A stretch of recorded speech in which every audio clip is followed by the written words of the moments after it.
So, welcome to a one shot of my creation. We actually join you guys in real life as yourselves.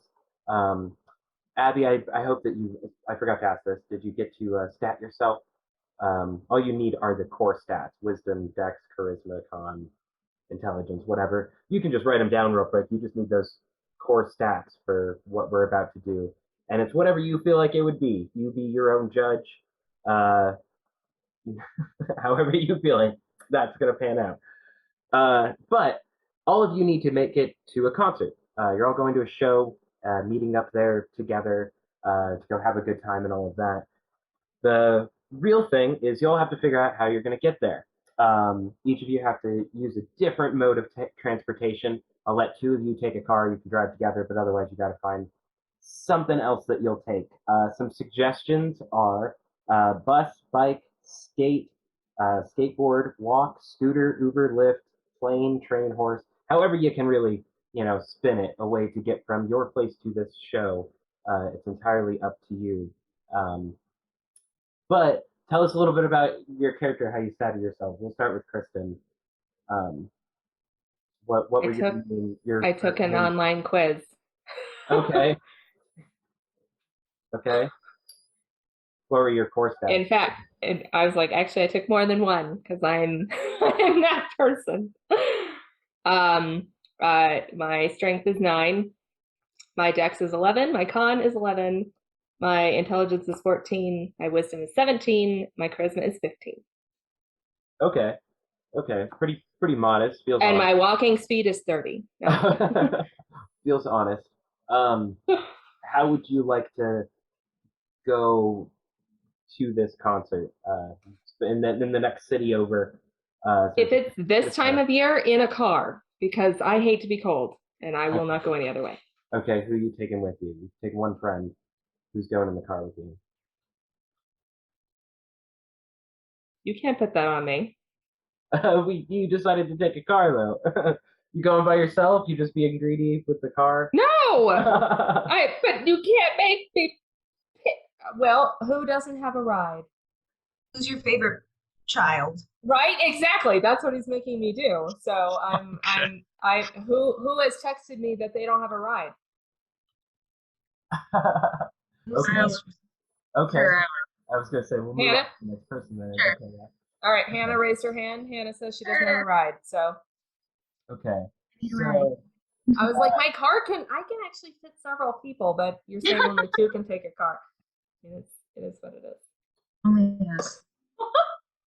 So do you want to share anything else about your fantasy self character before we move on to Hannah? I mean, I thought it was just us. So Yeah. it's me. Yeah, cool. Yeah. Okay, perfect. So Hannah, what were your core stats? And then you're going with Kristen in a car. So one of you will have to make whoever is driving will make the dexterity saving throw, and then whoever decided to go with is going to make a wisdom saving throw. But we'll get to that at the end. Okay. I don't know. I just used the standard array because I thought that's what we're supposed to do, and I just threw stats randomly. I suck at grading myself. Okay, what did you wind up with? That's why I took a quiz. Yeah. I was like, I can't. I just get a strength 8, dexterity 15, con 10, intelligence 12, wisdom 14, charisma 13. Okay, nice. Threw that random. You sound really dexterous. I might have you drive my car. Okay. Maybe if Hannah's a better driver, sure. Okay, Chris, how are you getting to the next city over? I can run through some more options if you want, but Fighter jet. I think you'd come up with something else too. Yeah. I would just do what I normally do when I go. I'm gonna Uber. Yeah. Okay. I already feel like this is gonna be a poor choice for my character, considering I did regular standard array, but I'm ready. Okay. What did your stats end up being? So I just did standard array and I made like a normal character. So it's 10 strength, 12 dex, 16 con, 13 intel, 18 wisdom, 8 charisma. Okay. Abby, are you good? The brow is furrowed, so I feel like you're. And Chris is Ubering, so pretty sure I misunderstood the assignment, but it's fine. So And for me, I misunderstood and definitely just gave my base, add +1 to all of my scores. Okay.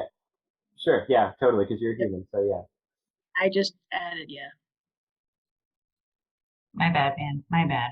No, it's cool. It was a while ago that I gave these directions, like, so it's fine. And this whole scene is meant to be kind of a surprise. Okay.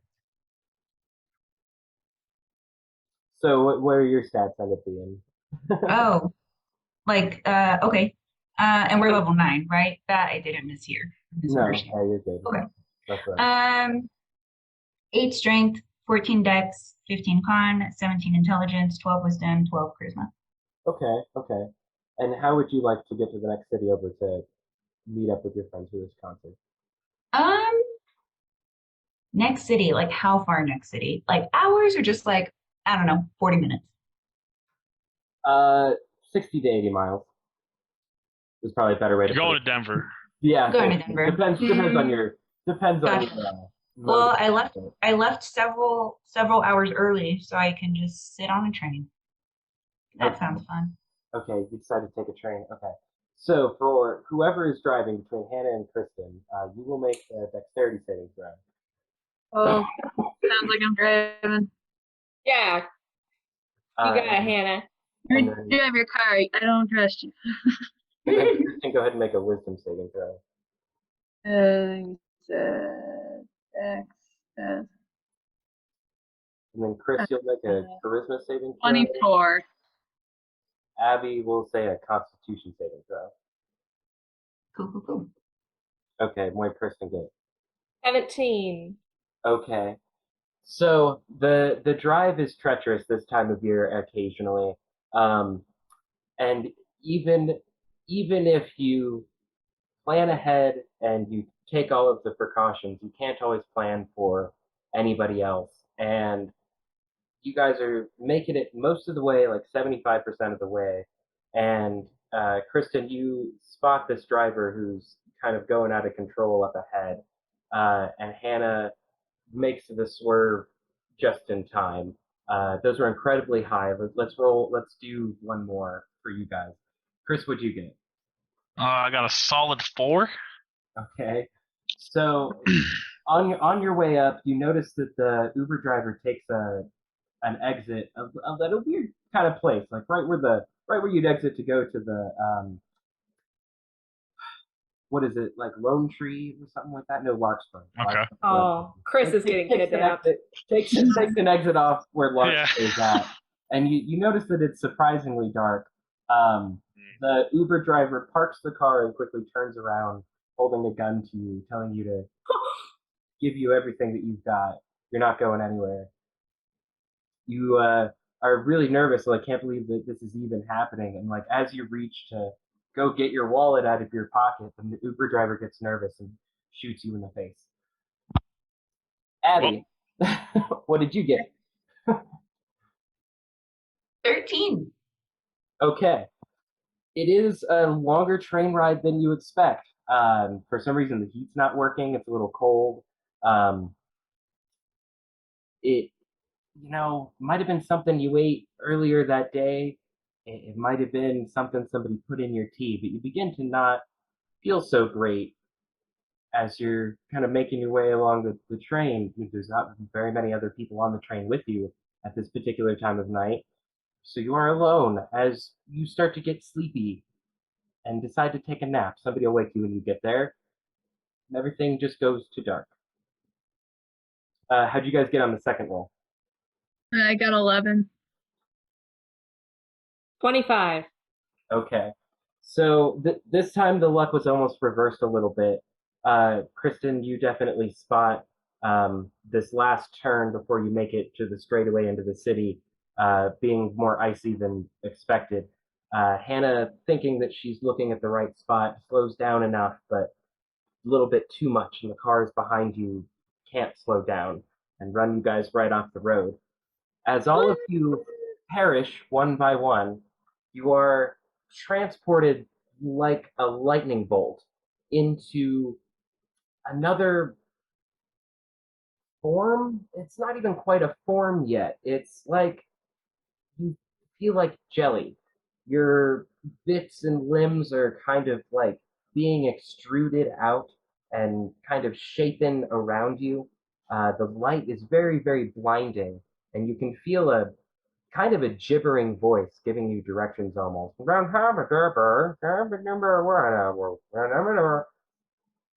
the blinding light slowly begins to fade as you start to be able to see images actually around you and take into account where you are. Memories start to transform and become harder to hang onto as you're recollecting how you got here. It's like you always were here, but all you know is now, and everything before that is just the blinding light. You can see in front of you a shortish man, wearing a white suit with a bolo tie, um, and a very tall hat that seems to just kind of disappear into out of view. Um, he's babbling at all of you, and it seems like his words just come into form right towards the end. With this fine agency's greatest resources, we have compiled the greatest collection of evil in any plane of existence. However, incidents do indeed happen, and that's why y'all here for. Any questions? And all of you guys are kind of dazed and just looking around. He's standing behind a podium, and there are walls around you guys made of glass. You can tell that there are walls there, but they're glass, and the lights seem to kind of glow with a familiar aura, but they don't. I don't know. This is a bad description. Lights seem alien and a little bit different. Yeah. Any questions, either in character or out of character? I'm happy to explain things. But I did make you guys. What? It's like, this is just Abby because they can't hold this joke in anymore. Del Dimmadome, home of Damsdale Dimmadome. That's all I got. Okay. Yeah. That's where my head went too. It's like, oh, if he has an accent. And he did. I'm like, no way. We're in Dimsdale. I did draw inspiration from that character with very good influence of my own, but I did the voice. That's about it. But yeah, otherwise the inspiration did come from that character for sure. You guys can tell that there are people in suits, not like dress up kind of suits, but like hazmat suits covering their entire bodies with like respirators on. Standing at each of you, like two on each of you guys, with these sort of spray nozzles, and it seems like they're spraying this kind of silvery, glittery goo on the rest of your like hands and feet and tails if you have them and whatnot, kind of completing your forms. And you notice as they spray it on, it kind of like just turns into your skin, like a quick healing factor sort of thing. As the short man stands there for a minute, he looks over to a woman standing kind of off to the side with long curly hair, wearing a red dress and a clipboard. Going, Miss Bellum, I don't know how many times I have told you to bring me these recruits when they are finished with the curating process. We cannot do these things two at once. I know we are crunched for time, but they need to be here and with me for my entire speech. I cannot be given this thing twice. And the woman kind of like tightens up and gets a little bit embarrassed and scribbles some stuff on the clipboard. Listen, I'll give y'all the short version, all right? There's a monster that broke out, and we need it back here before more damage is done. We don't know what exactly it is, but you need to go grab it and bring it back here, if you can. If not, eliminate the threat. Now, I will allow all of you to introduce yourselves to your new forms and who you might believe you to be at this moment. I will give you the necessary equipment when you are ready. Feel free to satiate yourselves on all the fine free food that we have here. And he gestures over to like a long buffet table that just kind of starts filling up with all the sorts of food that you can imagine.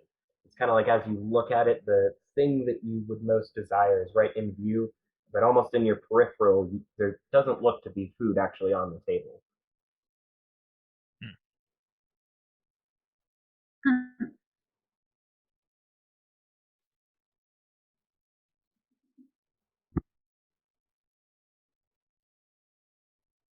So we look at our hands. Does it look like our hands? Yeah, your hands look like the hands that you would expect them to be.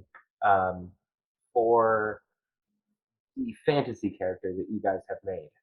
As you begin to think about the kind of person that you might have been, it's replaced with these memories of a different character, that your new character.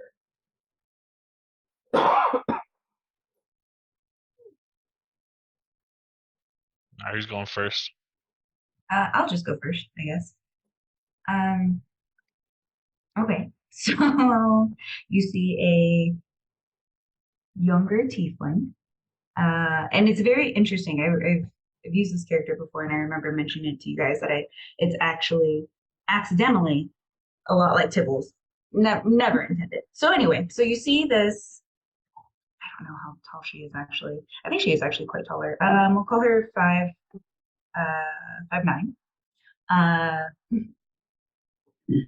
Lavender lilac, very faint purple tiefling. White hair, and her eyes are even a lighter purple, just full color. No irises, no pupils. It's just purple.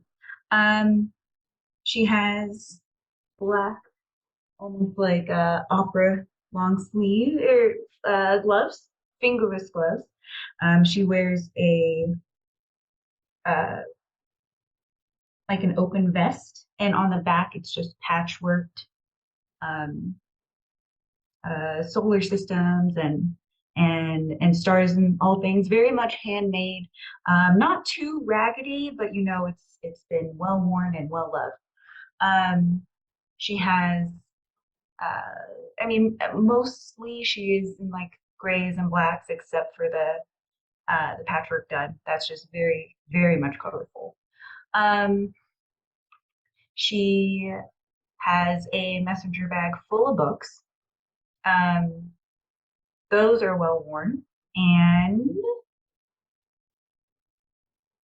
she's quite young. Around like probably not old enough to drink in a different world. Definitely able to drink here. But yeah, and I like, trust me guys, I love this character. I'm not just trying to play it off the other characters that we've dealt with. But she's really not really optimistic. Well, I don't know, I guess she can be, but she's I don't know, just happy to be here, and I guess she's gonna engorge in all the food. And she'll just say, ooh, yum, and then she will just shovel it in her mouth. You find that it is filling, and it is twice as delicious as you expected it to be. The short man goes, "Allow me to introduce myself. You may have missed that part of the introduction. My name is Dimmer Dome. Never call me Dimmer, never call me Dome. Always Dimmer Dome." Oh, thank you, Demodome. It's delicious.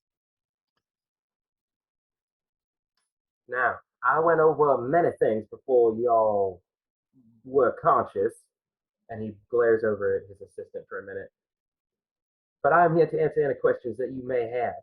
You are in a very different place than I'm sure you were previously, whether that be who you were previously or who you are now. Anyway, when y'all are ready. Oh, I'm sorry, I don't want to interrupt your interactions. Abby was the only one who did the other one. How do you pronounce it, Tilde? Tilde. Tilde, okay. And I forgot to talk about important things. She's a fucking deepens. Her horns go like this. Ooh, kind of swoop back. Oh. Mm-hmm. So, no tail. like antelope And, horns? yes. Yeah, antelope horns ish. Yeah, and no tail and no No tail, gator feet. inferior being. Yeah, she's just trying to live her best life, eating her way through each meal, loving it.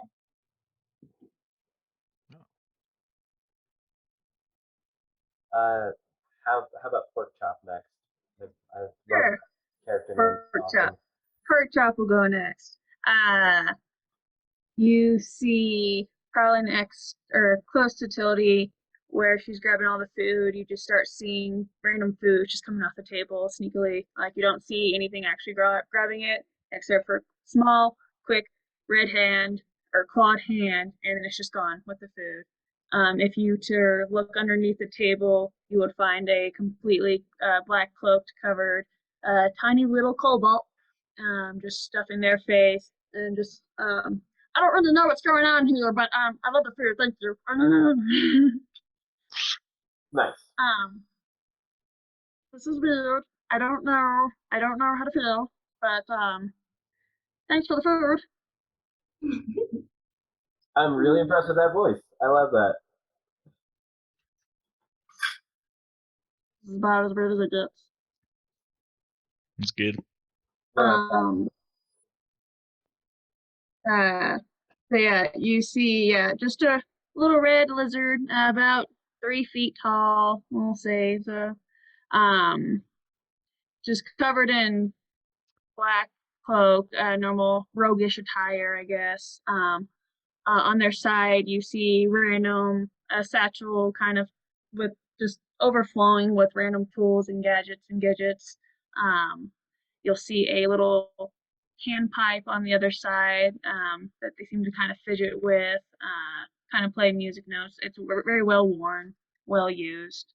Um, Nothing crazy interesting, just like they seem a little skittish and nervous. Anytime a weird noise happens, they kind of scurry really quickly, so you notice that they're really fast with their movements. Always on high alert, it seems. Just gonna keep stuff in their face. I love it. I guess, okay, maybe next to the other small character, um, uh, Aratella is uh, a goblin girl, and her clothes and things that she has with her look suspiciously like they've been sewn together with mismatched socks. Everything that she has. And on her right hand, it looks like a glove, but probably just like a really expensive gold embroidered silk sock that she cut the finger holes out of and wears. It's like her favorite thing. So she's just kind of taking everything in and trying to figure out what's going on. I guess looking at the people around, wondering if there's any unmanned laundry facilities in the area. But, we'll see what's happening. All right. I guess that leaves me. So I'm a little bit larger than the rest of you. It's a 6.5 foot tall, just very green lizard man, lizard folk. The only difference is you can kind of see he's got like his skin starting to droop around his maw a little bit. He looks, older. The color's not as bright and colorful in his frill. He's got a pretty big cloak and just like a big wood. It looks like a walking stick or like maybe a staff of some sort. And outside of that, very just kind of looks annoyed right now. Looking around at all these, he doesn't really know what to call you guys yet, but well, what are you children doing? Someone get their kids. This isn't a party. Just kind of lets out the old man size. It does feel a little bit like babysitting. Definitely, wherever you just were was not around much younger or smaller creatures. Um, how do you pronounce it? Gork? Grok. Rock. Okay, right. Okay. The O and the R there. And then, Kristen, how do you pronounce your character's name? Aratella. Aratella. I'm definitely going to mess that one up. Forgive me when I do. As after you guys kind of exchange a couple of words and familiarize yourselves with each other after a couple of minutes, the short man comes over to you guys holding four um, four bags in his hand out to you guys. Kind of goes up to Rock, Rourke, Rock. Okay. Yeah, Grok. Now, these are full of some items that we feel like will be of use to you on your adventure. Make sure to take care of these bags. If you will dole these out, I can do it myself, but Yeah. thank you very much. Okay.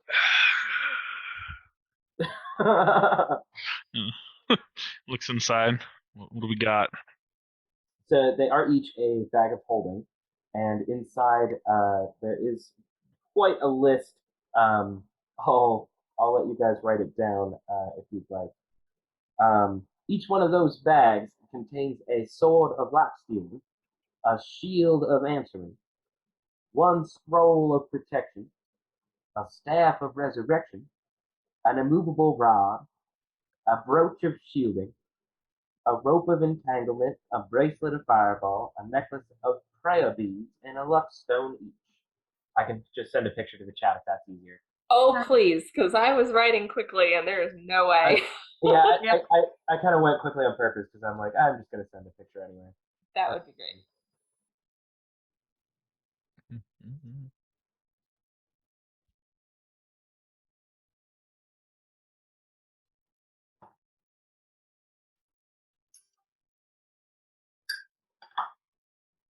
Now, do remember, the item must be called upon before it can be retrieved from the bag.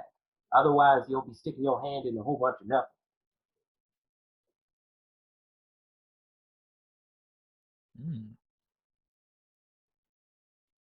Now, there are several things that have broken loose from this facility. That is the reason for our inability to inform you of which you are retrieving. I can tell you it is dangerous, but I can also tell you we need it to come back here. So what you can do to bring it back will be very convenient for us.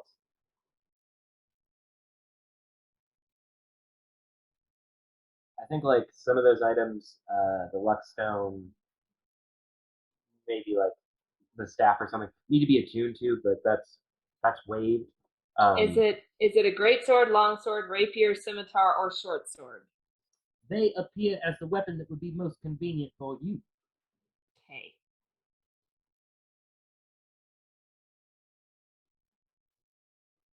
For a while, we just had great swords, but then we wound up with a bunch of kobolds and goblins like yourselves, and it did not go so well. Not as well as they would have hoped.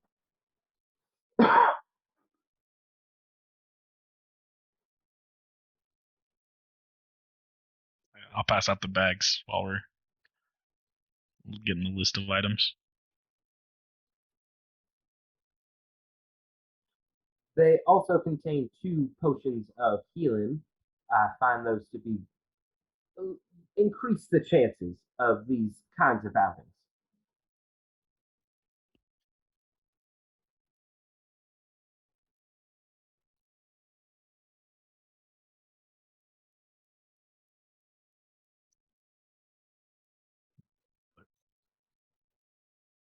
All right.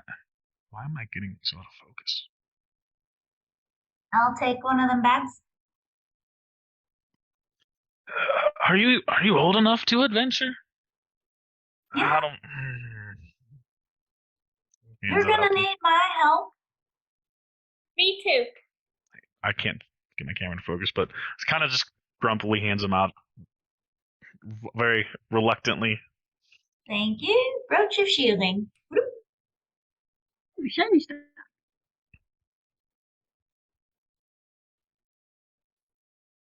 You take the brooch of shielding out like right now. Yeah. Roll a percentile die, please.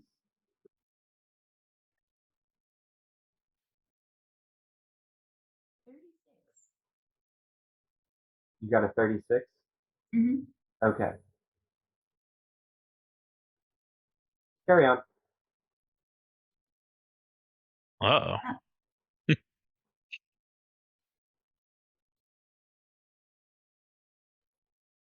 Hmm.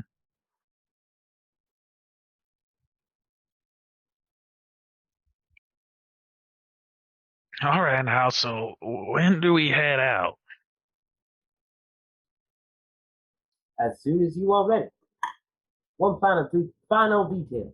We do know the whereabouts, but we don't know the what's. I believe I have said this. I just want to make sure you are prepared. We are sending you to a domicile of some creatures that have been befallen. If you can investigate, figure out, and retrieve the creature, we will be much obliged. Uh, what does this creature look like? Horrifying. How are we gonna? Oh, okay. Well, how will we know that it's the right one? If y'all find something doing something nasty, killing things, eating shit, leaving behind a trail of horror, that's probably your creature. Like size, color, just name, something, just anything. We Bed. we have a half a dozen assets that have broken free from the facility tonight. You are one of many groups I must meet with. I wish I could give you more details, but there is a variety of things that have broken loose. Okay.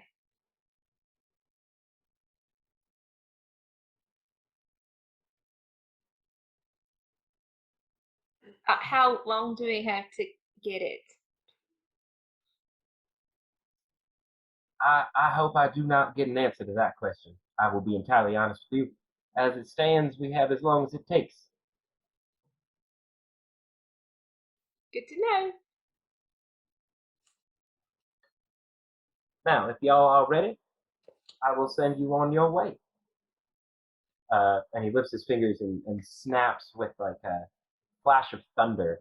You guys hear like a clap ring out as all of you guys are transported, kind of like Rainbow Bridge in Thor style, kind of like traveling through the lightning bolt from where you are to a seemingly dark and quiet room. It is very large entryway, for lack of a better term. There's a very large door behind you guys, and you're standing in the front of um, a very long hallway that I feel like I had a map for this. Yeah, I probably like hand drew a little one. You guys are in an entryway. In front of you is a long hallway, and there are some doors um, or doorways kind of go on either side. Um, but yeah, very big open house. It's pretty dark. Um, you can hear a very faint whistling sound, kind of like a jaunty, happy, but like really, really faint. Hmm.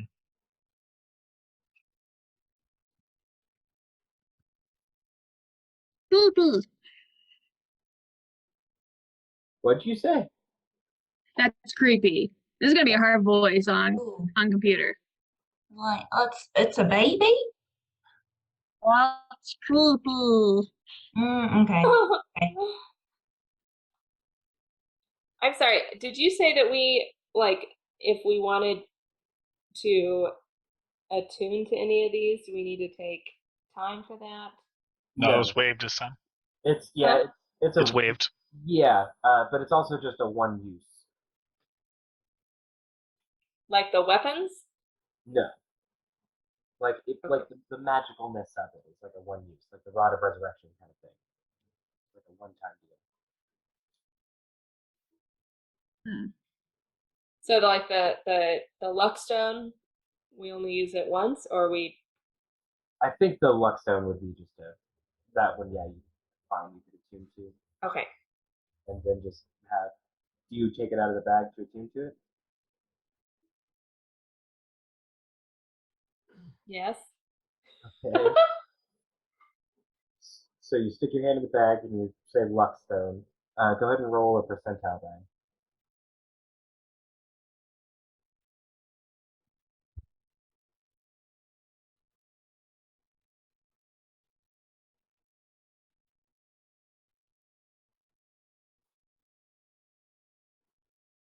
65. You say Luckstone and expect something to like kind of pop into your hand, but that just nothing happens. You you say it a couple more times and you feel a gentle brush on your hand, like somebody just gently strokes on your hand like that. Well, that's disconcerting. There was a detail that I totally skipped over. I apologize. It's not huge, but there was like a seal on the podium that the guy was talking on, and it says the Bureau for Acquiring Grotesque Monsters and Nasties. Hmm. All right. All right. Well, let's go. You guys are. Let's just go. Okay, so you start walking forward, and there are these two hallways. One door looks like it's kind of a coat closet sort of situation, and then the next door goes down a hallway um, that kind of opens up. It's like one side are big archways that kind of open up into a dining hall, and then on the other side there's like one or two doors down the long hallway. Is there lighting?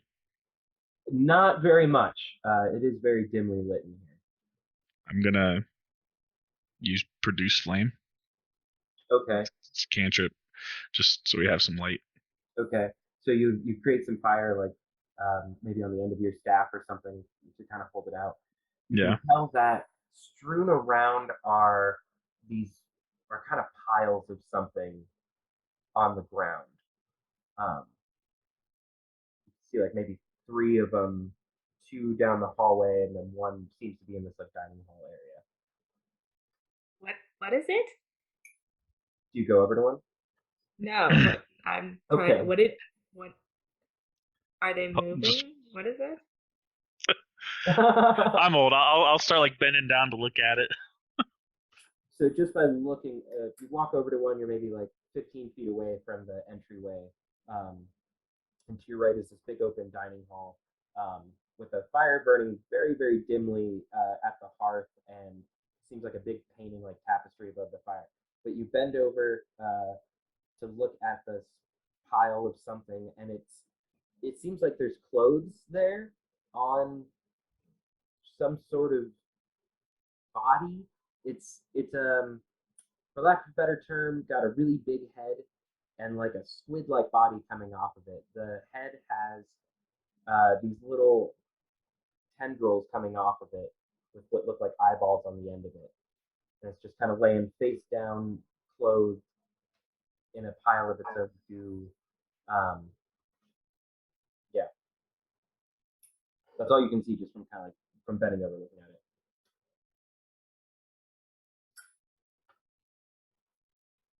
I'm just gonna walk over there and look at the dead thing that he's looking at and just kind of be like, wow, that's dead. And just poke it just pull out a random stick from my pocket and just go up and poke its face.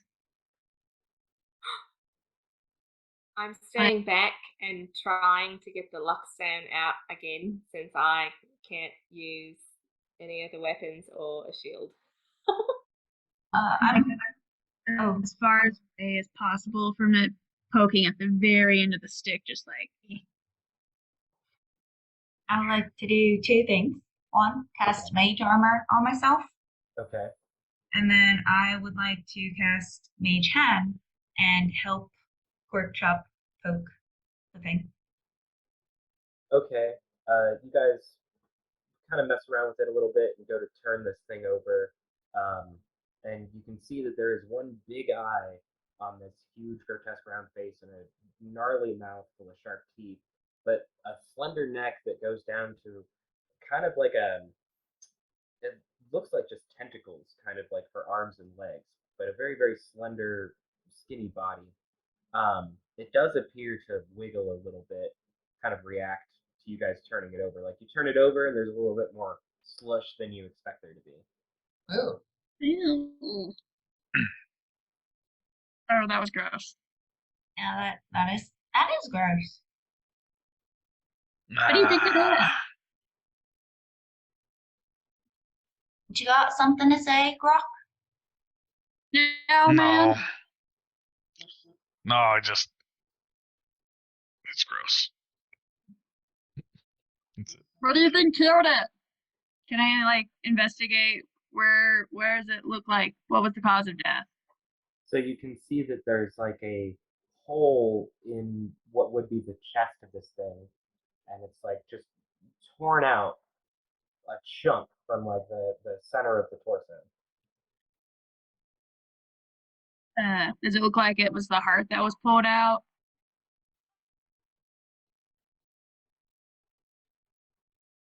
That would be your immediate assumption.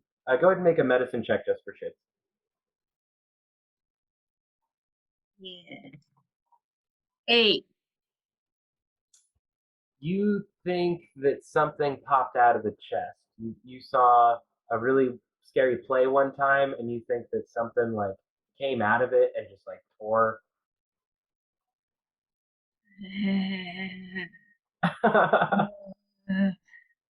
That is Hannah's least favorite thing. Unintentional. Mm. Unintentional. Not trying to screw with you there. Didn't mean to. I think something came out of its chest. That's gross. Oh, what was it? I don't know. The heart's gone. Yeah. Yeah. Yeah, I that's think the supposed to heart stay. flew out of its chest. That's supposed to stay inside. Maybe it got scared. Okay, sure. Yeah. That's so scared that heart came out of its chest. Totally. Yeah. Hey, man, I'm kind of scared. Yeah, Okay. scared heartless. Wow. Lockstone.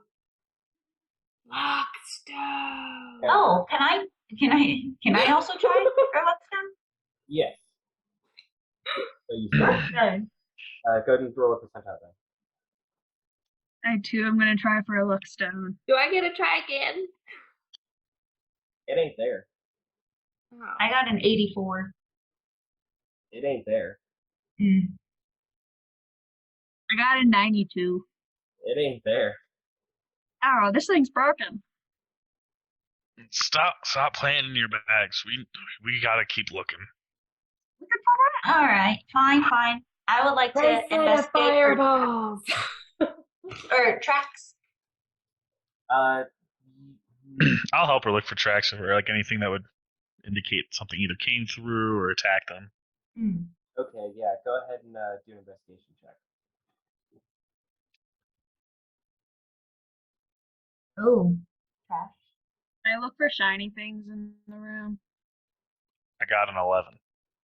Okay, I got a 15. okay. Pork chop, you want to look for shiny things? Yes. Okay, go ahead and do an investigation check. 10. Okay. Tildy, you notice in this dining hall that it appears to be kind of untouched, but also it keeps drawing your eye. There's tracks that kind of lead from where you guys came up down up the long hallway to a door.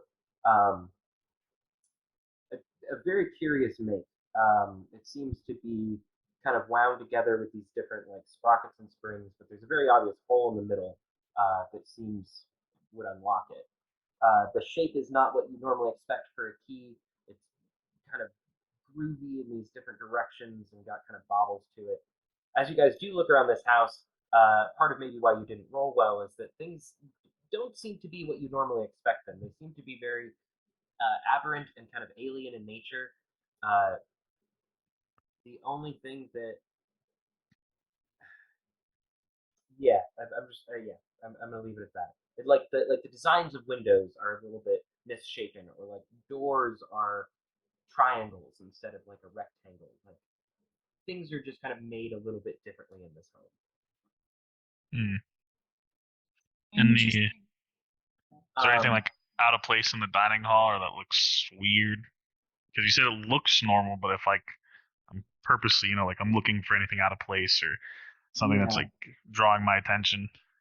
So you go into this dining hall and you notice that there's a table set kind of haphazardly. There's lots of different dishes all over the table, and above the fireplace is a large painting of what seems like a family.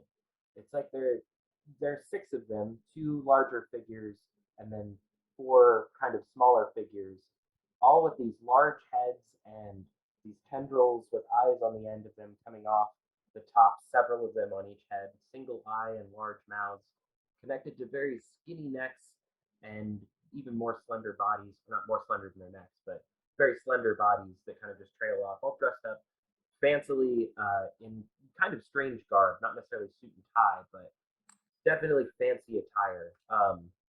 Seems kind of haphazard with beads and different decorations.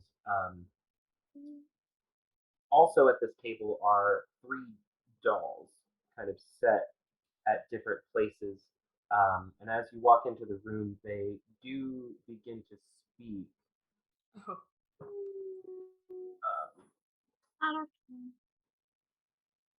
What is everybody's passive perception, by the way? Passive perception 18. Okay. 15.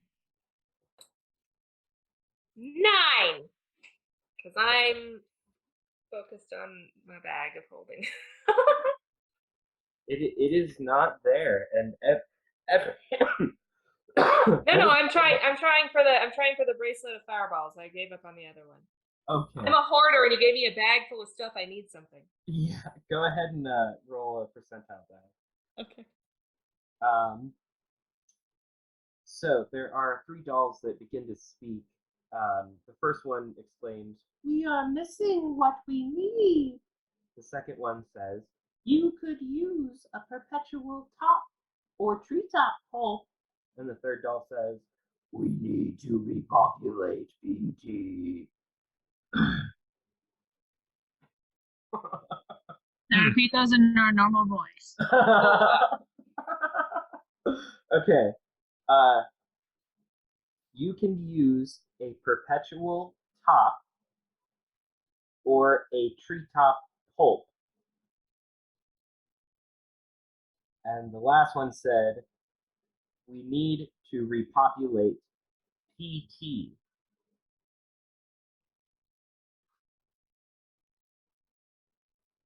What did the first one say? We are missing what we need.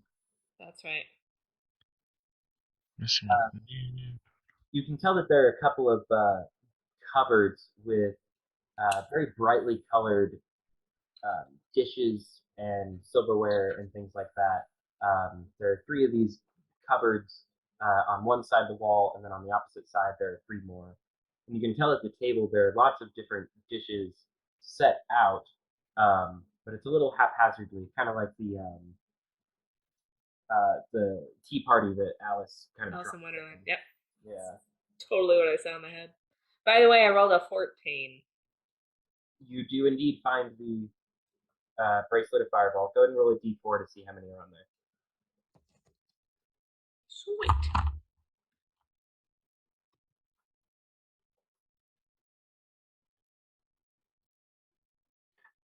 Four. Okay. There are 4 fireballs on this bracelet. Good job.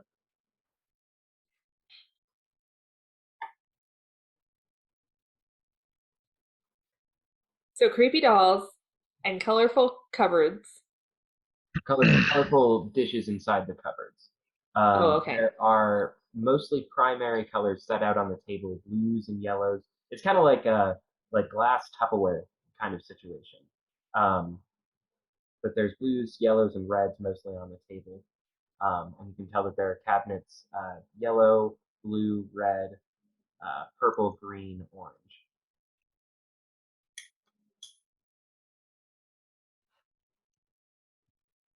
Can I go up to the third door? Is there another seat at the table, or is it just them at the Yeah, table? yeah. There are tons of other seats. Okay, I'll sit down next to the one that spoke last. Okay. I'll just hand on the table, look at it, and just say, "What's a PT?" It just repeats back at you. BG. PG. I'm Are we gonna saying walk. P for? Is it a Papa Tango or a Papa Golf? Papa Tango. Gotcha. All right. I'm gonna walk up and like poke one of them with my staff. Just like knock it on the ground. It repeats the same line that it did earlier. Or attempting Rock do that. Going to do the same thing to the other dog. Just. No, we're just knocking everything over. Let's go. Yeah, I can do that. Oh, can I go back? Okay, go ahead. Sorry. I'm No, just it's cool. gonna try to go back to the door. Okay. Tildy, you would definitely notice as you're going from the dining hall back over to the door, this door leads upstairs, and then also some of these piles are starting to kind of move in your guys' direction. It's like you walked by one and you swear it kind of turned. Oh. Hmm. Oh, did you see that? Anyone? Hold on. Grok definitely noticed it. I'll take I'll take produce flame and I'll just kind of drop one on the body to see what happens. Put your glasses on first, old man. Yeah, you're right. Do you need help? Okay. As you drop some fire on it, It actually is a spell that does damage, so I don't know if I Yeah. need to roll. yeah, you got to roll to attack, like roll to hit. Yeah, Okay, yeah. very good. I rolled nat 1. I should have put my glasses on. Okay, as you go over to attack this thing, you kind of produce the flame, and it's like you're getting ready to throw this ball at it. Somebody yells at you to put glasses on, and you like fumble for a second to find them, and don't notice that this thing begins to kind of rise up, not in like a zombie-like form, but like strings are pulling it from the inside, and it's kind of like puppeteering up a little bit. And it does roll for an attack on you. This is an 11 hit. No. Okay. We'll roll an initiative and then go from there. I'm on a roll. Oh, what you got? Another one? No, 2. So 3 Ooh. total. Ooh, buddy. Ouch. You know what happens. I'll send you a picture of these things, but picture this with like a beholder kind of head, basically. Yeah, it's terrible.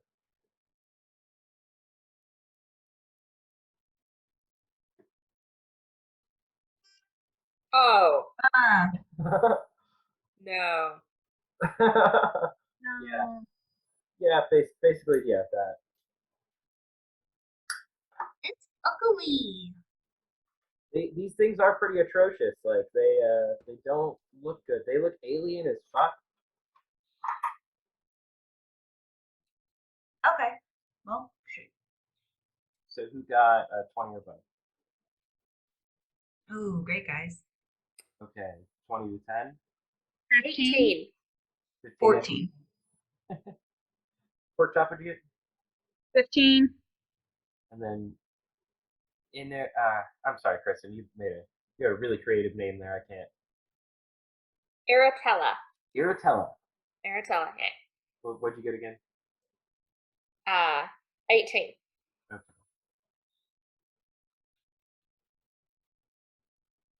Okay.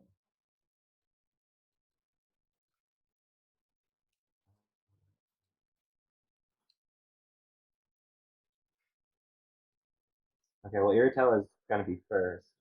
You notice that Grok had gone over to kind of toss some fire on one of these things as you were just sort of standing by, playing around with some of the stuff and junk in your bag. But you do hear this kind of gross, like slorp noise, and look up to see that it has kind of lurched towards him and is now standing up. There is one about 10 feet away from you that is also beginning to lurch and stand up in a very similar fashion. Um, all of you guys have one at least 10 to 15 feet away, and then it seems like there's a couple kind of down the hall um, away from you guys. Anyway, what would you like to do?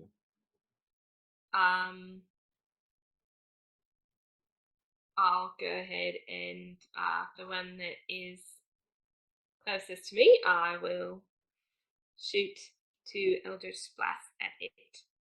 Okay.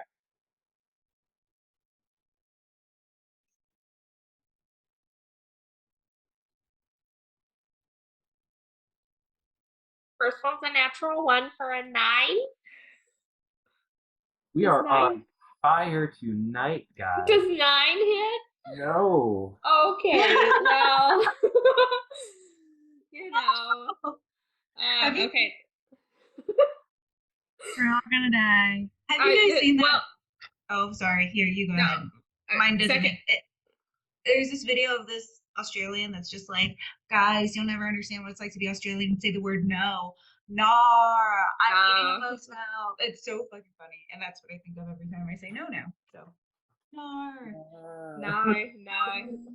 Yes, the no is not a regular no. Yes. So as I rolled a natural 17, so what's that? Like 25 to hit? Does that hit? Well, that one does hit. Okay, good. Now I have to find my dice. Shit. What do I have?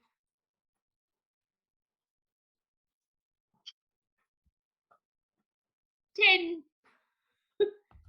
10. 10 Okay. points. Um, 10 points of what the hell kind of force damage. Yep.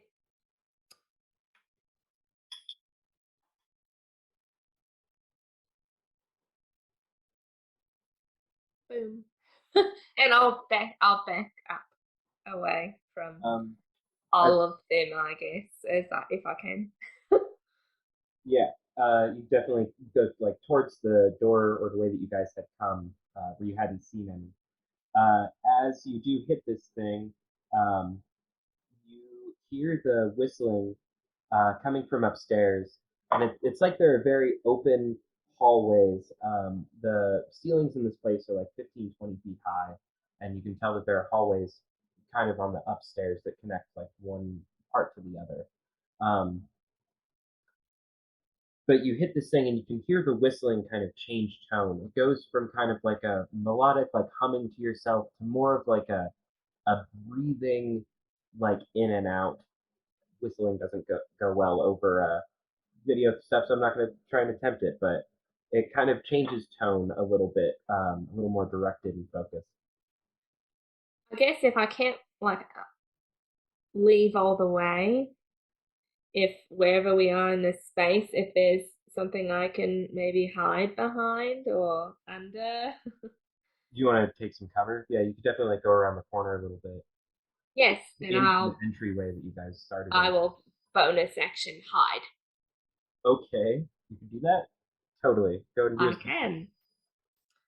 So that's right. I have to do something for it. Yeah. That's not a skill Kristen's ever had before. So. Yeah. Goblin life. Yeah, and you have to be behind cover in order to hide. I've been kind of on that with the rogue in my Adventure League game. It's kind of funny how 24. Still trying to hide. Oh yeah, you're good. The thing definitely know the direction you went, but it doesn't see you.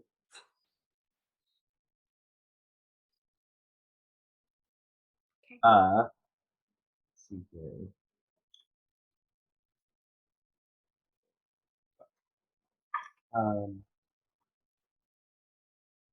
Pork chop, you're gonna be up. And then yeah, Joby's on deck. Okay, I imagine as soon as these creatures start kind of springing up, Pork Chop's just gonna let out a really loud scream, just like ah! And amongst that scream, that's going to be a draconic cry. So therefore, all my allies within 10 feet of me are going to get advantage on their attack roll until the start of my next turn. So y'all have advantage. Yeah, and miss that crying or screaming afterwards. Pork Chop's just gonna turn to the closest one and just clap their little hands and do a thunderclap at them. Okay. That'll be a con 14.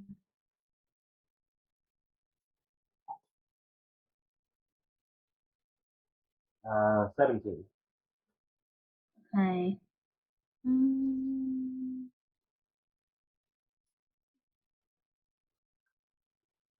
I guess they don't take anything. Doesn't say anything about being halved. Because it's a cantrip. Yeah. So they clap at it. Compared to the draconic scream that came out of you for such a tiny little package, the clap that followed just wasn't a great runner-up, and you kind of missed the mark a little bit. Definitely blows some dishes like off the table a little bit though. And amongst doing that, since that failed, they're gonna look at their hands, pout a little, and then go run behind Grok's leg because they're like, "Larger lizard, save me!" Larger lizard saving. And that'll be my turn. Go ahead and do a perception check real quick.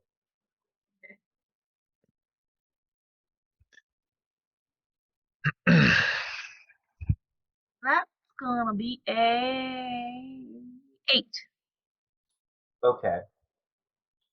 So yeah, you run over to Grok for protection, knowing that there was one right in front of him that he was going to attack, but not seeing the one that was even closer, a couple of feet away. They're not. What did you say? They're not the brightest. Okay, so there's a boneless that's going to lurch over and try and make some attacks on you. This is a 16 hit. Me? Yeah. Yes. Okay. And then the other one is an 8. No. Okay. Actually, I'm gonna use my reaction on the 16. Okay. I get to roll a d6 and subtract it. My Okay. cosmic omen. Ooh. Ooh. This was good. Subtract 4, so it's a 12. Oh, misses. Cool. No, protect me. Okay. So the boneless in front of Brooke is going to attack him now. It's a 16 hit. Yeah. Okay. And then there's an 18 hit. I guess it does. Duh. Okay.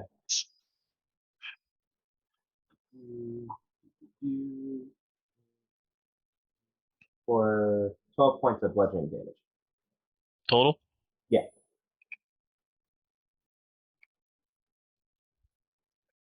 And then make a strength saving throw, please.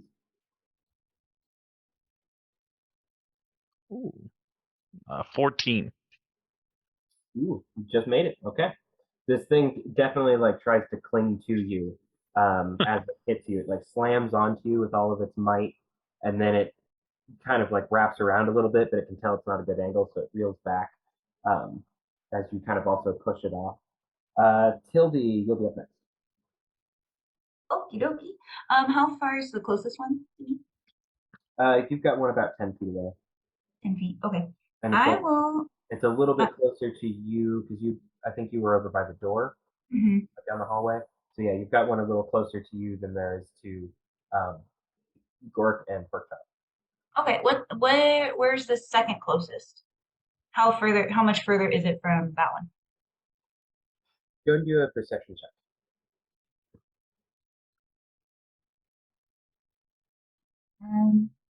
Not great. 9.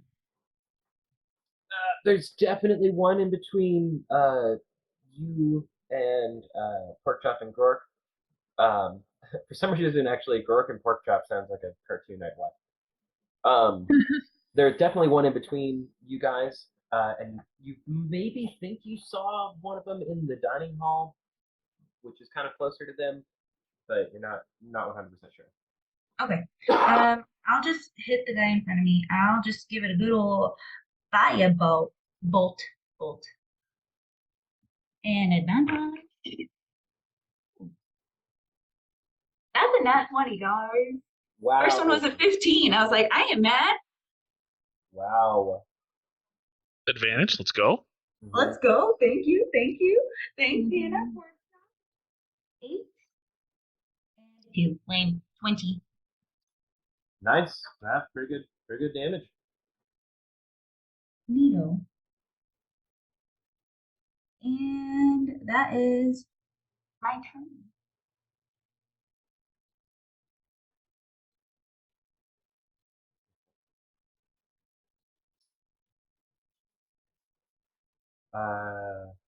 Okay.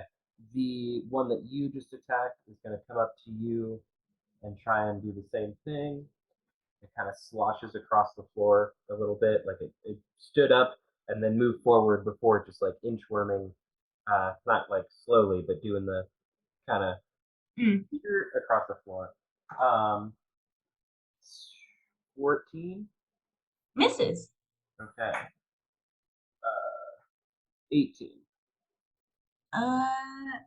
1 second. That would hit, but I will cast shield. So Okay. now it misses. Okay. Perfect. And then you can see one starting to kind of make its way out of the dining hall around the corner, kind of searching. Then Groff, it's going to be your turn. All right. I guess I should probably get rid of all the ones in front of me. Go ahead and cast Guiding Bolt. Actually, before I do that, I'm gonna go ahead and use my starry form. So I'll use, instead of wild shape, I go starry form. I'm gonna go archer. So like, I start glowing and like different parts of my body light up as I look like a constellation now. That's pretty cool. Yeah. And so that was my bonus action. And so yeah, guiding bolt on whichever one's closest to me, I guess. Yeah, you've got one right on you in front of you. Yeah. I'll go ahead and start trying to blast. Holy crap, it's gonna be a long night. Advantage, thank God. Let's go. 17 to hit. Yeah, that hits. All right. Very good damage, I guess. 9. Damage is damage. It takes 9 radiant damage, and the next attack roll made against it before my end of my next turn has advantage. Nice. Okay. Anything else? That is it. Okay. So the one that was on the trail for Arietta? Aratella? Aratella? Aratella. Yeah. I wrote a T that looks like an L apparently. Okay. The one that was on the trail for Aratella is coming up around the corner on you.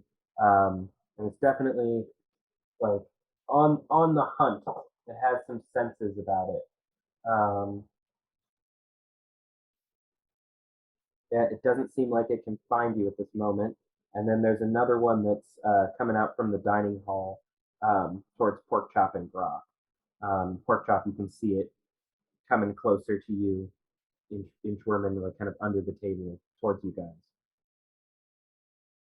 And then it's going to be Iratella's turn. Did I get it right Yes. that time? Okay. Yeah. Okay, so there's one coming closer to me, yes. Mm-hmm. Okay, then I will. It's little kid in the kitchen with the velociraptors kind of situation. You're there hiding from it, but it's like it's on the prowl and knows you're somewhere. Well, then I'm just gonna go ahead and shoot it.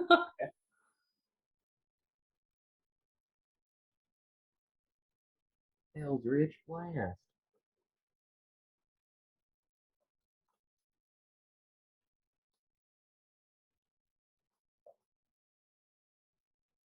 23 and 18.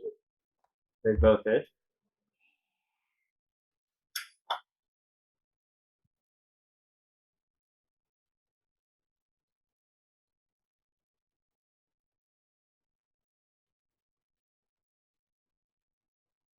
$17 on the first one and 18 on the second one. Okay. Yeah, this thing is dead. Yay!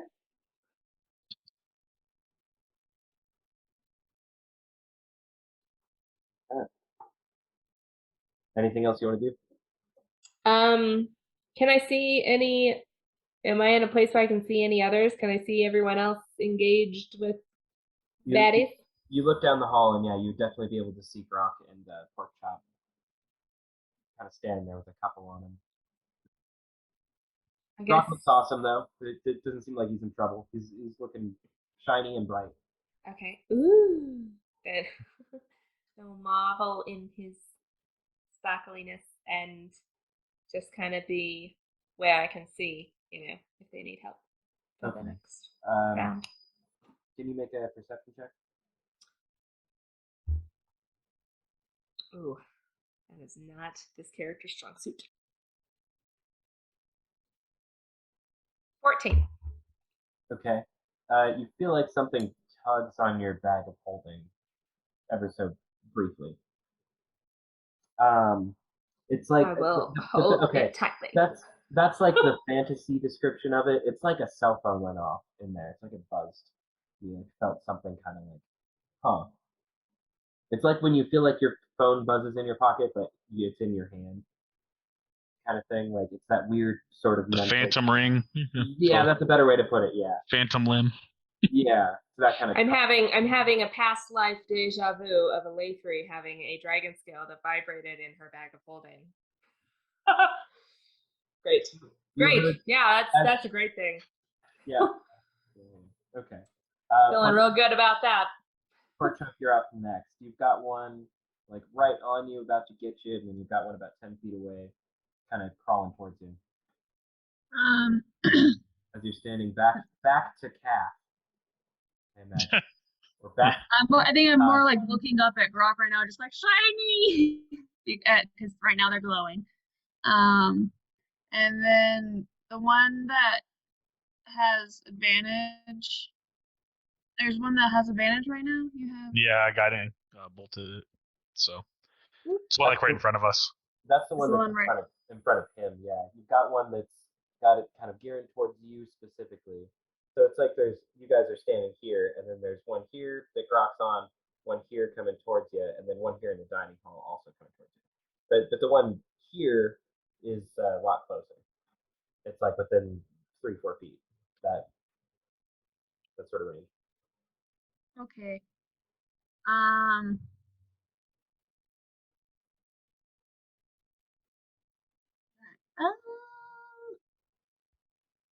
I guess I'll just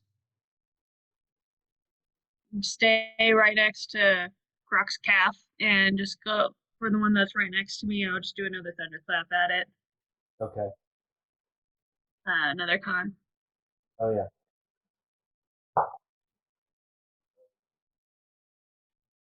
That one was a 10. Okay, fails. That'll get 8 points of damage. Thunder damage.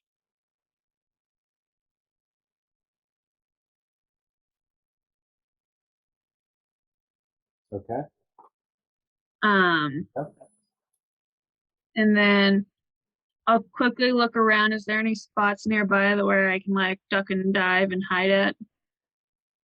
You feel like you might be able to run past the one that's coming out from the dining room table and like hide somewhere under the dining room table. Otherwise, it would be like running down the hall towards the entryway where Iratella is. Um,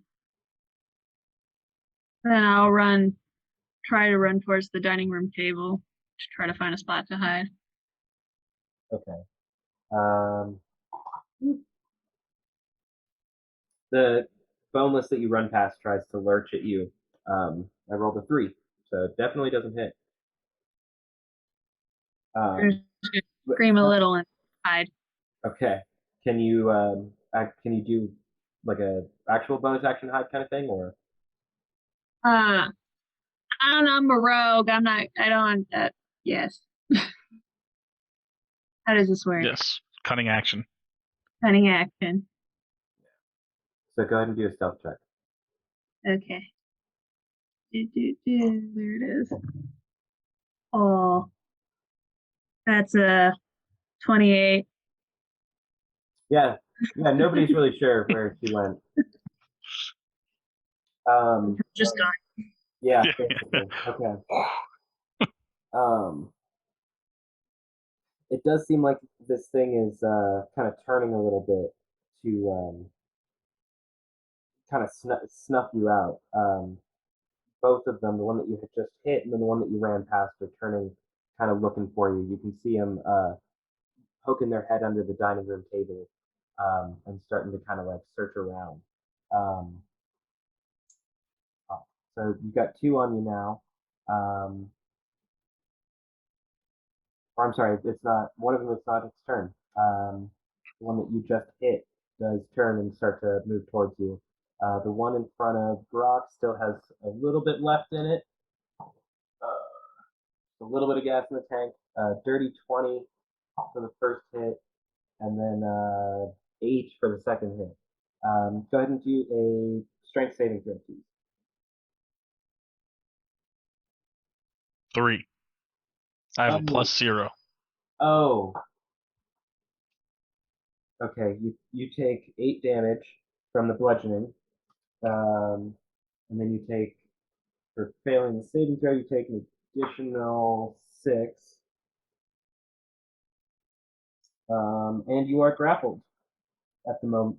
At the moment, this thing is just kind of clinged itself around you, and it's like the worst rug of smothering ever. You Okay. can see here. You're blinded and unable to breathe. You can do this saving throw again at the start of your turn. I'm just gonna kill it. Yeah.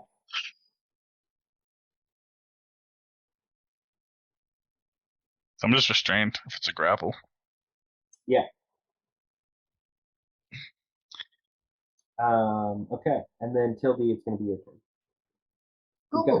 You got the one in front of you that's not looking so hot, and then you can see that a couple of them have kind of scurried back towards the dining hall. Okay. So I'm going to use shocking grasp on the guy in front of me. Okay. That is a 23. Yeah.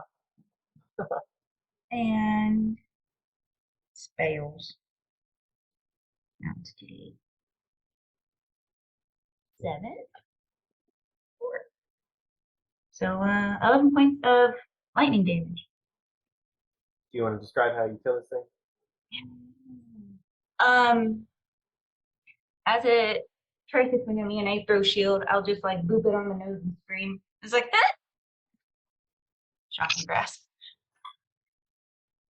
I was just like, oh, you're ugly. Yeah, basically. Anything else? No, that's it. I'll just start making my way so I can see all the others, Okay. Yeah, but still at a healthy distance. You head towards the dining hall, and you can see that there are 2 of them starting to make their way under the table. And just out of the corner of your eye, you can see one kind of in the back doing the same thing. Okay.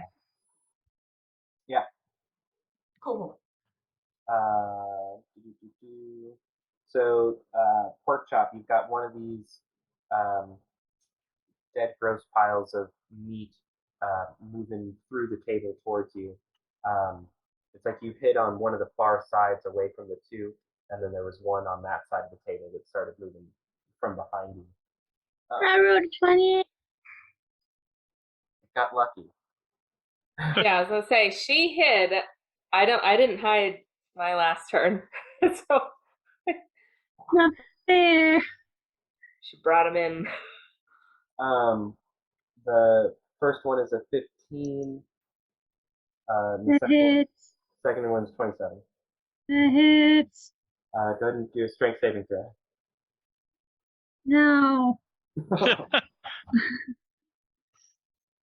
You could just willingly fail. That's okay.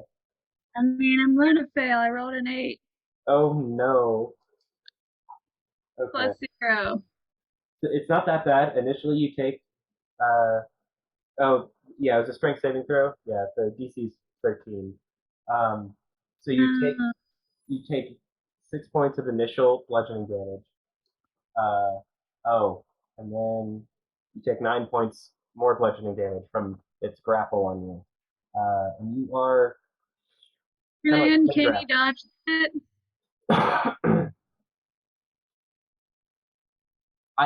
The initial 6 you could uncanny dodge to 3, yeah.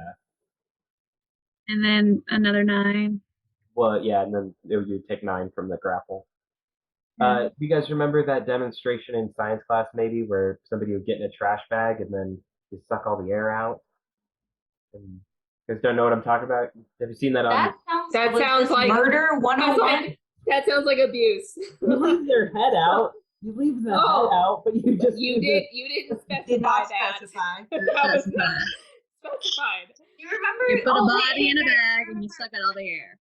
Do you remember Driver's Ed when you actually had to go into the trunk and they closed it on you? Yeah. remember when everyone was tasked with finding a stranger? Yeah, to put in the trunk and Yeah. Hmm. Totally. Yeah. The next class, it was driving the van. Yeah. 10 out of 10. I did have a van in high school that had free candy written on the side of it for pretty much all of high school. I am You not would. surprised. Not That's surprised pretty, at all. pretty on par. All right. I believe it is Grok's turn. All right. Well, I'm gonna bite the thing that's grappling me Okay. with my ability that I have as a lizard person.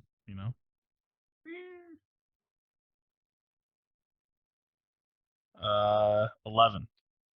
To hit? Yeah. No. All right. Well, I'll just bonus action hit it. I'm sorry. That's fine. That's fine. I'll use my bonus action since I'm in my archer form to shoot it with an arrow, a magic arrow.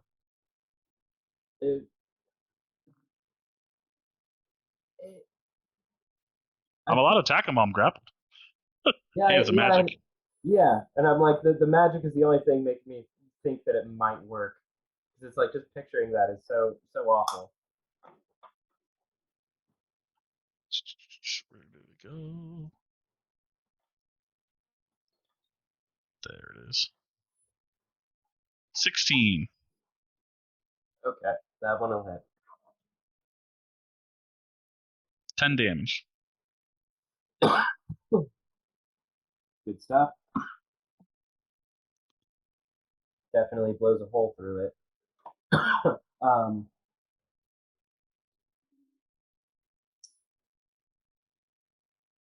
think wouldn't you be at disadvantage though if you're grappled? I don't think so. A grapple would just be like, I could have someone by the collar with a shirt that's grappled. They would still be able to punch me or shoot me if they had a weapon. Yeah, I think it just means that your movement is I can't- 0. Yeah, I can't move away. I can't move away without it. But Yeah, it's good. You're already attacked it and everything. I don't know why I'm going back. Wait, are you like restrained? yeah, restraint. Restrained is what I'm thinking of, not grappled. I mean, the only thing you have to do is roll at disadvantage. But even still, it says grappling. Is it disadvantage? I don't. Yeah, Thought it but was. there's nothing under grappled says you're restrained. Right. It just says grapple's creature becomes 0 and it can't benefit from any bonus to its speed. condition ends if it's out. The condition also ends if it removes the grapple creature. But restrain says attacks are at disadvantage, that's where but I'm grapple getting says confused. nothing. Cool. Oh, that's so where I'm was getting I was. confused. Yeah. So Okay. you're Was still good, yeah, as just grappled. Okay. Cool. Cool. No, good move. Anything else you want to do? Is that one dead? It is almost dead. It's very close to. Oh, then I guess I can't do it. Well, Okay. yeah, I don't think I can do anything else. Yeah. Actually,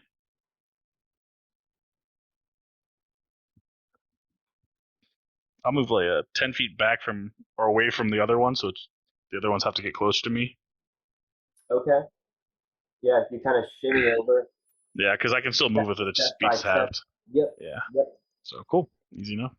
Okay. Yeah, you move away a little bit. And that'll be my turn. This one that was attempting to find what went under the table is kind of given up and notices Tilde having come closer to the dining hall, and it scoots its way over a little closer to you, attempting to attack you. You do 11. Nice. 19. For me? Yes. Sure, I'll take it. Okay. Go ahead and do a strength saving throw. Oh, good thing I'm so good at these. Oh, shit, it's not bad, but I have a minus. So 18 to 17. Okay. Yeah, you're good. You do take 11 points of bludgeoning damage. Ouch, Charlie. Okay. And then that is its turn. Going to be back at the top with Iritella. So I can see the one that has pork chop. Yeah, if you went over to the dining hall, you'd be able to probably guess that she's under the table. That's probably where the is coming from. I'll Oh God. I will shoot that one. Do we have advantage? Is that still a thing? I don't think so. I think that was like Okay. the next attack made on that one. Oh, It was only that one turn. 18. You're hitting the one that's grappling pork chop. Okay. You do notice that there's one more kind of on the way. There's one that's kind of messing with Tilde, and then there's one that's kind of trying to find pork chop underneath the table. It's just a tilde. Tilde, sorry. Nope. Tilde. E. Two E's. Think of like Tilde. Is Tilde being grappled? No. Oh, okay. Just to let you can still do what you want it to do, but just let Yeah. you know Because I can shoot it pretty far, so I'll shoot the one that is grappling pork chop. Okay. And that is 13 points of force damage. Would you roll the hit? 18. Oh yeah, okay.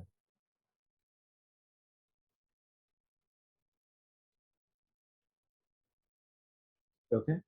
Anything else? Is it still up? Yes. Oh, okay. Well, then I'll shoot it.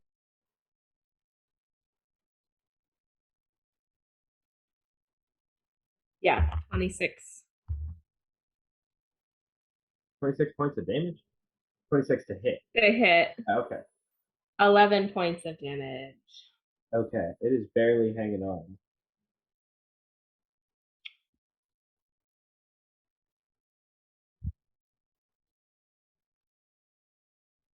I guess I'll stay there because I don't know. I don't know what these things are, and I'm just trying to help Pork Chop, and I don't want it to like take her somewhere. So I'll stay where I can see it. Okay. Ready. Pork chop, go ahead and do a Strength saving throw. No.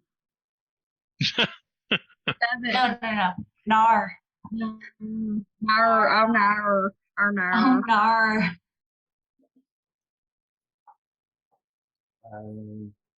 Take 7 points of bludgeoning damage, and then it's your turn. Ah.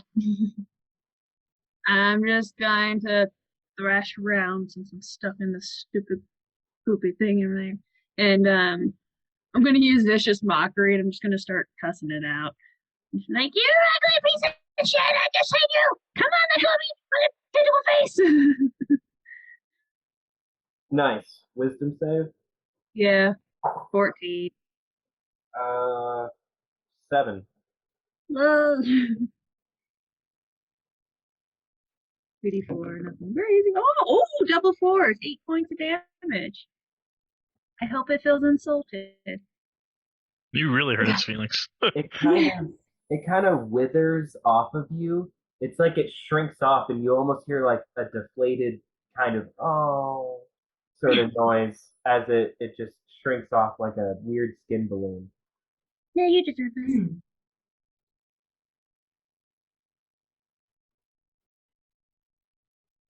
Okay. It would have been its turn, and they're both dead. So Grok, it's your turn. Go ahead and do a strength. Okay. It also has I'm disadvantage on its next attack. It's dead. Oh, it's dead? Yeah.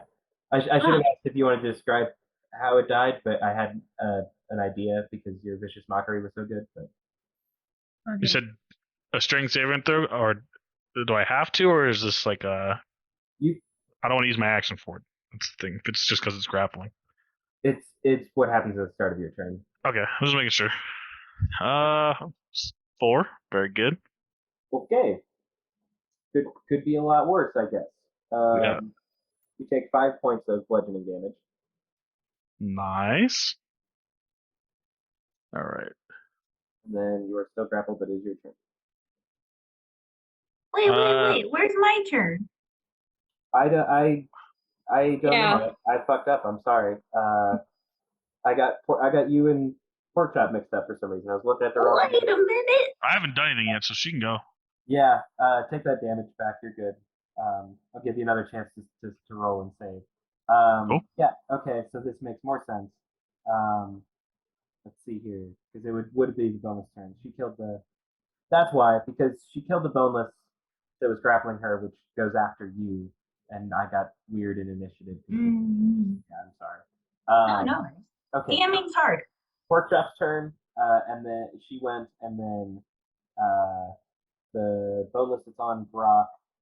I don't think it can attack while it's on you. Creature grappling. You can.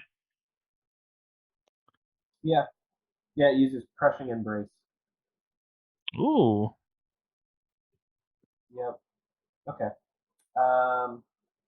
So you basically just take the damage.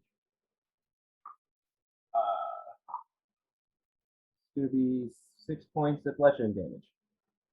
And then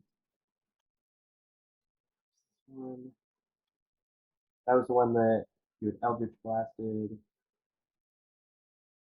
No, that was one that died. Oh man, I lost all sorts of track here now. Okay, yeah. So, Iritella, you had gone under the table to free pork chop, and then there was one that was slinking after you. Yeah. Yeah. And it kind of comes up from behind you. So it's going to make its slam attacks. No, friend. No. 14. You don't want to do this, friend. It has to make a charisma saving throw if it's going to try to hurt me. Huh. They're super uncharismatic. So I rolled a 12, but it's a -5, so 7. So it's charmed, and it has to spend its turn praising However, me. It's immune. It's immune to being charmed. Oh. I'm sorry. Good effort though. I like that. Yeah, you can not use that spell slot if it was a spell or anything like that. It's not a spell. Okay.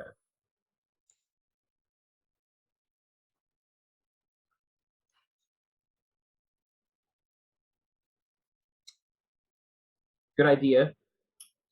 The implications of that are sort of gross, but I don't know. Well, so I still don't think it gets to hit me, but it's not charmed. Because it has to succeed on the charisma saving throw if it's attempting to damage me.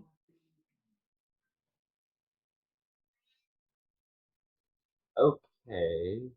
I mean, maybe it does work. It says that if they're charmed in that way, they have to use their action to praise me. What is this called? I will text you. You know what this is. You're gonna remember and go, oh, that's right.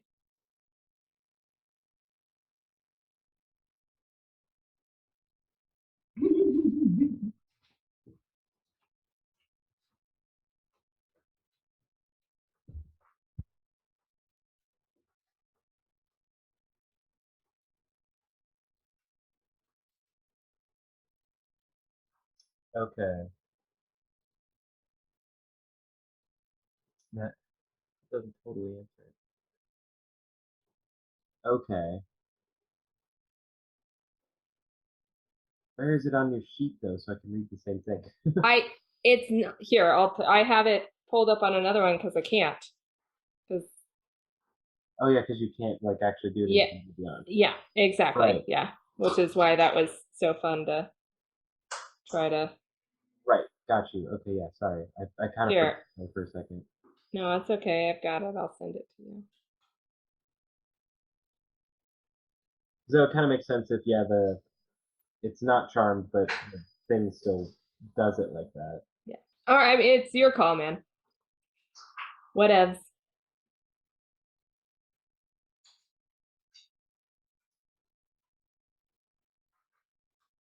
Okay.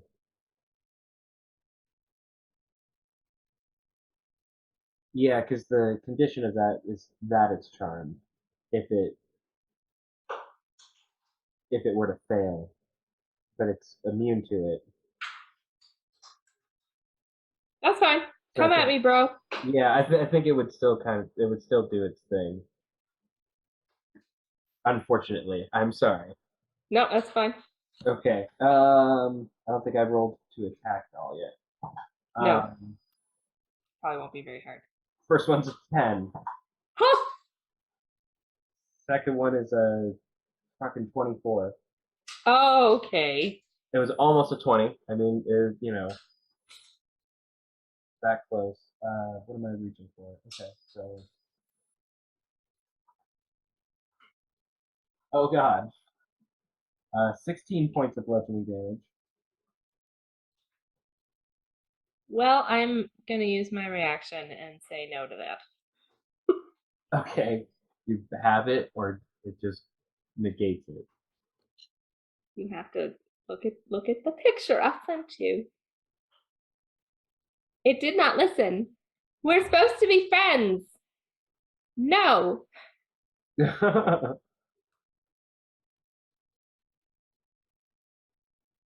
Oh, sorry. I'll send it now. Sorry, y'all. There's secret things. There's secret things happening. And it's like only There it is at the bottom. it's only secret because D&D Beyond has to make you pay for stuff.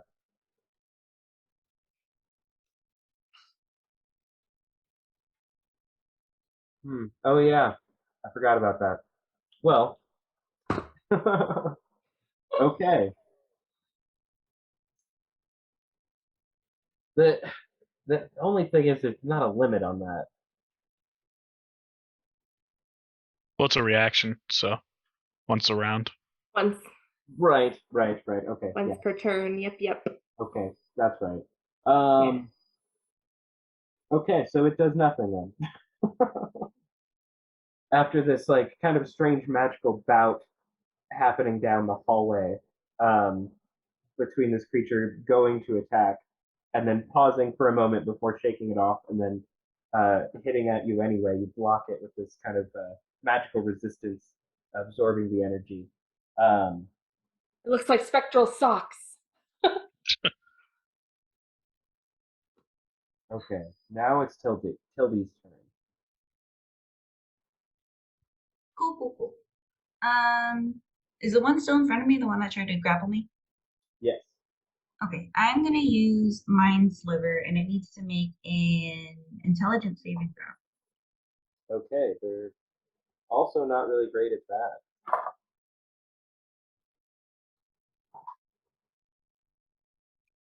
So rolled a 17, but it's -5, so it's 12. Ironic that the last roll was 12, and then Fails.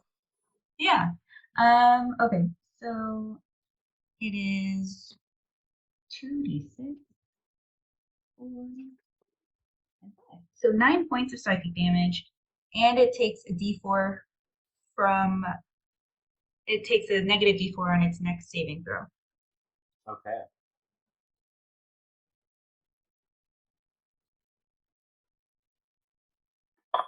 Good hit, good hit.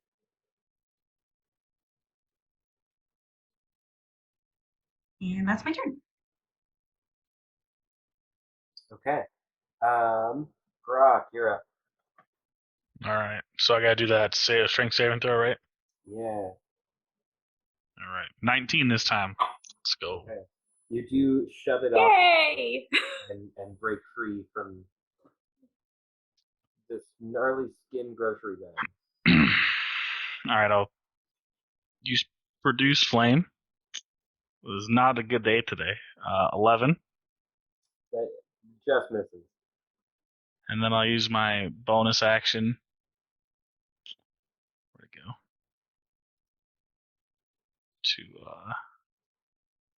shoot it. Oh my god. There's no way I rolled another 11. Well, that's my turn. Okay. It's still there. All right, the one that is going after Tildy is going to make very similar moves on you. 11 for the first hit. I had 24 for the second hit. I'll use it. Silvery barbs. God. It's my fault for not seeing that shit. Like, can we not? Yeah, sure. We can take it off. That's fine. Are you sure? Yeah, no, I don't care. Okay. Just that spell. That fucking spell, man. I get it. Yeah. Thank you. But Yeah, no worries.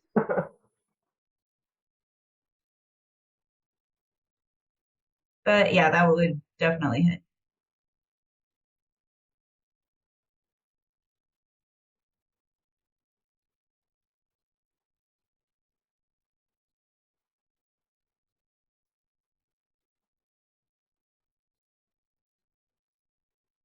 oh yeah, I gotta roll damage. Okay.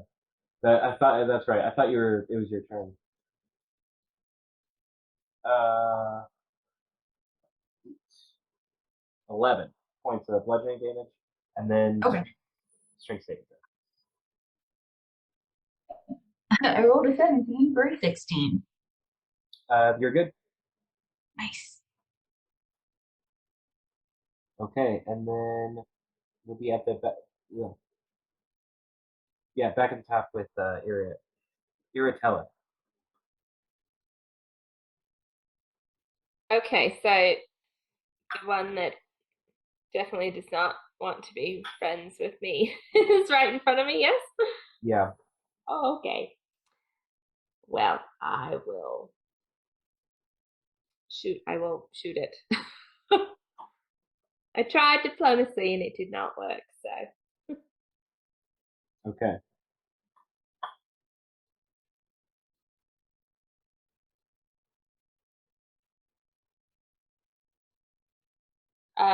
17 and 18 to hit. They both hit. you guys can hear the whistling starting to kind of grow louder.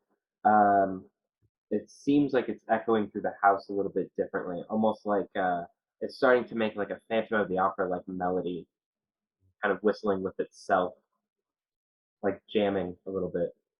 Oh. Uh, 24 total for both. Cool. Do you want to describe this in any particular way? I think I was trying to be nice and it didn't want to be nice back, so I'm just gonna shoot it right in the face and it can just away. Explode away from me. The big giant head with tons of eye stalks all over it just kind of grows larger as you throw this green fireball into its mouth, and it just explodes and tendrils fly everywhere. One of them lands in like a teacup of the dolls on the table. At least it's not thirsty anymore. There's only one doll at the table now, so you know. Oh, is there only one? Yeah, we knocked the other two down. Yes. Also, I feel like when I shoot my Eldritch Blast, anyone that's around, it smells like Tide, like warm laundry, like the dryer just finished. I thought you said Thai. I thought you said Thai like Thai food. I'm like, oh, like curry? Okay. Ooh. Ooh, laundry's done. Why does it smell like fresh laundry? Good question. Pork chop, it is your turn. Oh shit, there's more. Not immediately around you. You can hear kind of some stuff going on just outside of the tables. Irietta did like jump in for a second and kind of blast the one that was grappling you, and then popped out. I guess I'll poke my head out under the table and just kind of look around. Do I see any more? There is one in front of Brock still, and then it seems like Tildy's dealing with one kind of down the hall. Okay, I'll aim at the one in front of Grok, and I'll pull out my short bow. And would you say this is a sneak attack? I would say yeah. Your last stealth check was really high, so yeah. Okay, so I'm gonna hit it, or I'm gonna try. Woo! That was the same roll twice. Oh man. Okay, so 9, 16. Yeah. Yay. Okay, so that's 1,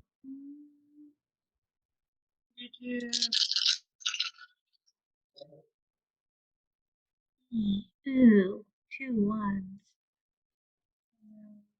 10, 11,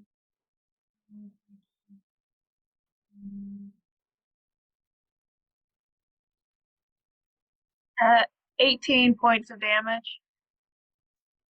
That definitely does it. I imagine these arrows come shooting like between Brock's legs and kind of around. Yes. Now watch out, old man! Groans. I saved you!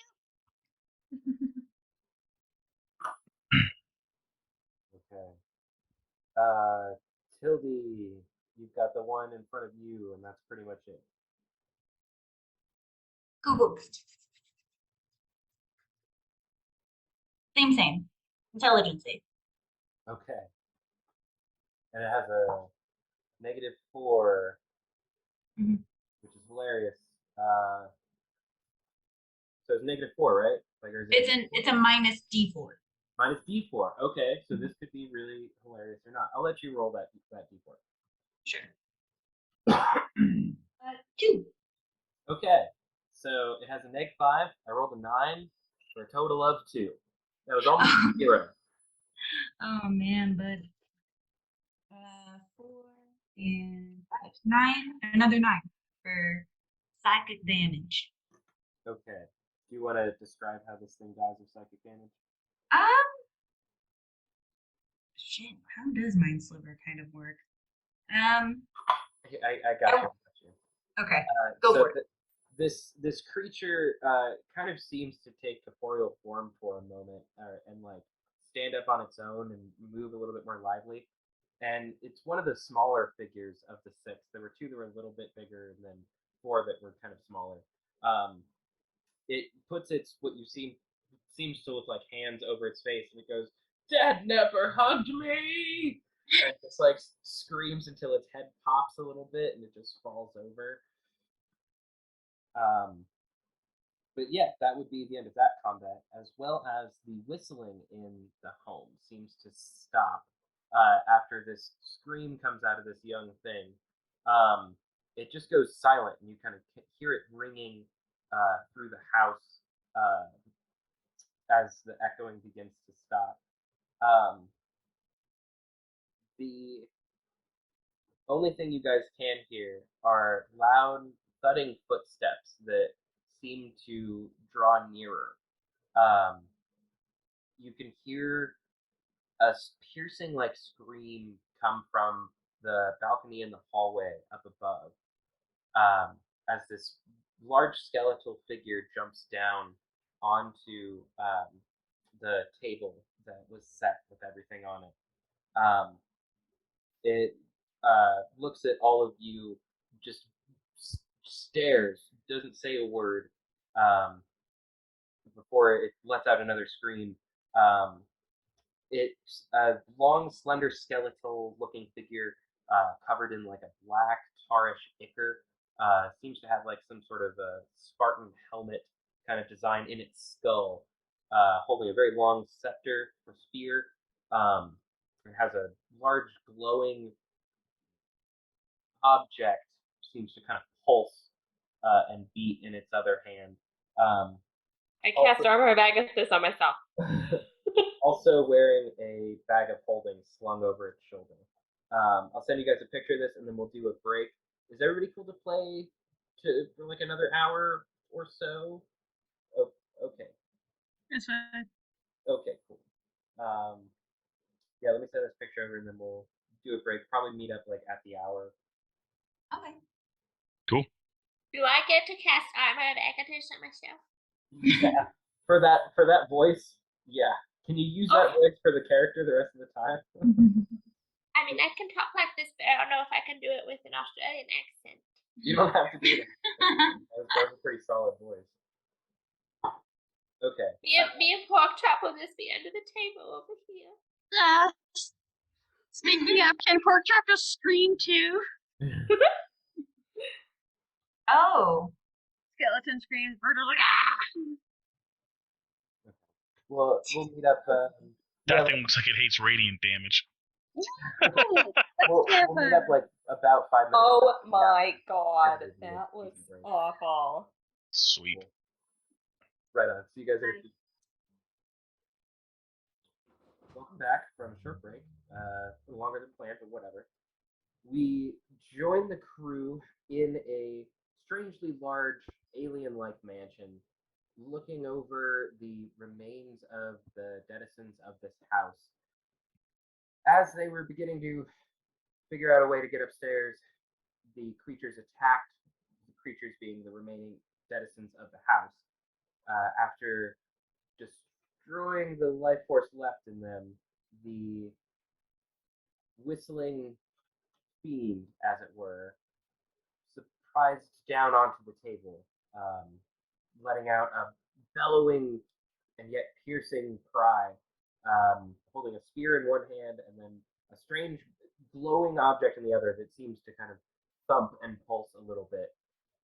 It places this object in the bag of holding on its hip, and we will roll another initiative unless anybody else has any last minute actions.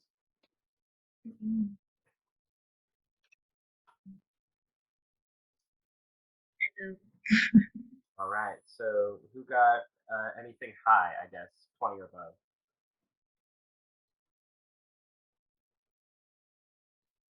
Not Grok. Okay, 10 to 20? 12?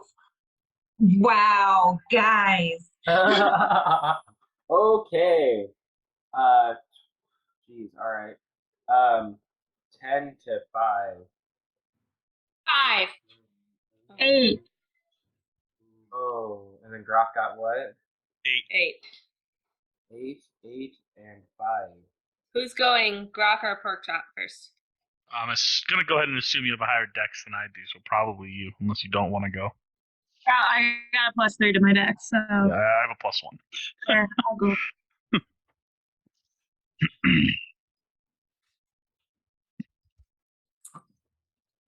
Well. Goodness gracious. Great time. Okay. So this thing is going to let out another furious screech. This time coming from a strange whistle that comes from the teeth, and you can hear kind of a melody start to arise, even though it's definitely not doing it with its mouth. I need everybody to make a wisdom saving throw. Well, I'm supposed to be good at those, but this is not my day today. 12? Okay. Nope. Oh. 18? Okay, that passes. 19. Okay. And then pork chop. 13. 15. Okay, so pork chop and Grok, you're gonna take 30 points of psychic damage, Okay. and you guys are stunned or afraid. Stunned or afraid, or both? Which one? Afraid. No, you must have misspoke. You said 13? I'm just kidding. Yeah. That's a lot. Do we take half? Yes. Okay. Oh, so what do we take? 15. 15? Mm-hmm. Oof. And then it's gonna move forward, but forward I guess would be towards the only. I mean, it would basically just be Tilde and Grok, kind of in the hallway still. So it moves off the table down towards you guys. Iritella might have seen it. I think Pork Chop was still under the table, so you definitely heard and felt this like clunk on the table, and the piercing screams just got to you. Tilde, you're up. All right. I'm going to bonus action. Manifest mind. So a little spectral armillary sphere.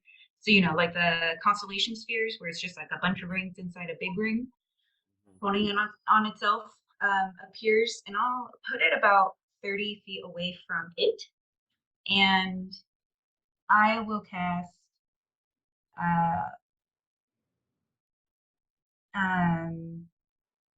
Odaluk's Resilient Sphere on myself.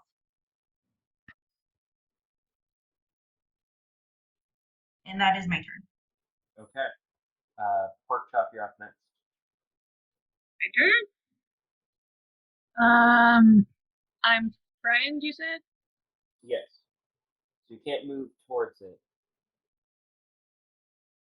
I'm like right underneath it. Can I roll to try to end the frightening? Yes. So wisdom save. Okay, I get advantage to that. I roll terribly 6. Okay. Yeah, it's horrifying.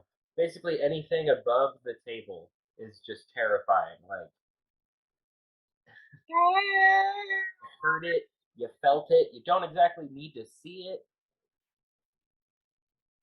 I'll just peek my head out, and who's the very first person I'm gonna see?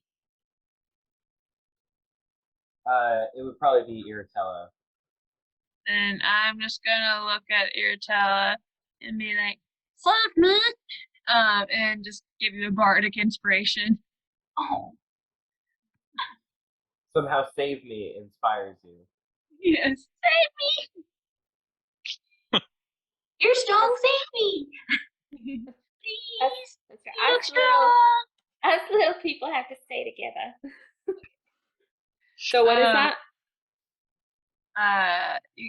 What is bardic inspiration? You get a d6 that you can use on like ability checks, attack rolls, or saving throws. Like a D6. Got it. Like a d6.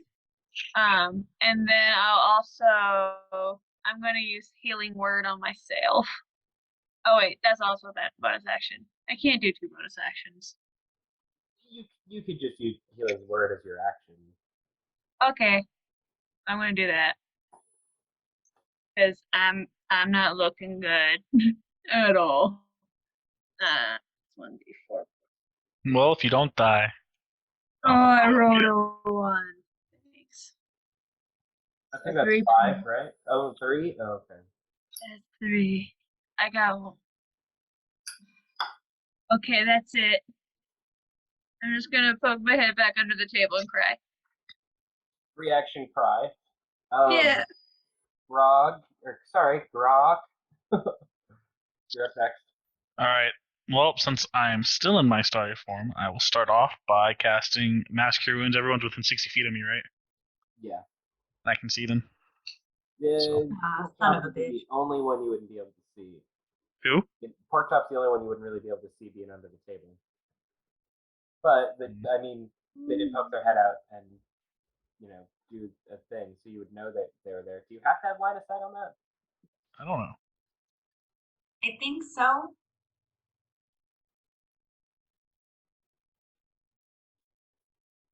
Can they see me? I'm looking at the wrong thing.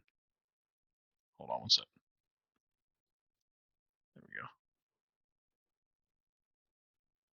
go. No, actually.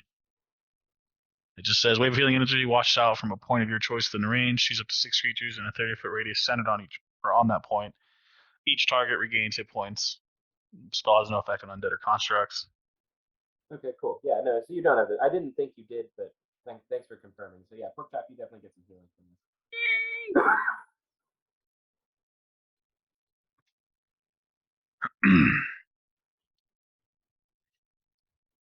I'm quitting the game today.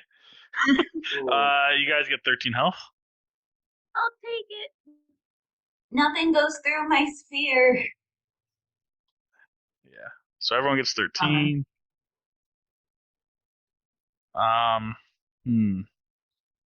then I'll use my bonus action to shoot him with one of my arrows from my form.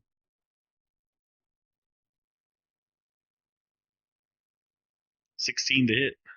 It just misses. Cool. Good day today. Oh, but I know it happens. hate to see it. Sometimes the rolls the dice don't lie. I believe that is my turn then.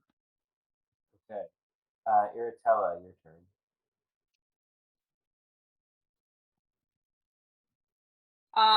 Okay, how far away is it from me? Like 10, 12 feet. Not very far. Okay. It had gotten off the table, started moving towards Brock, who was still kind of in the hallway, I imagine. And then you were sort of in between them. Yeah. Okay then. Well,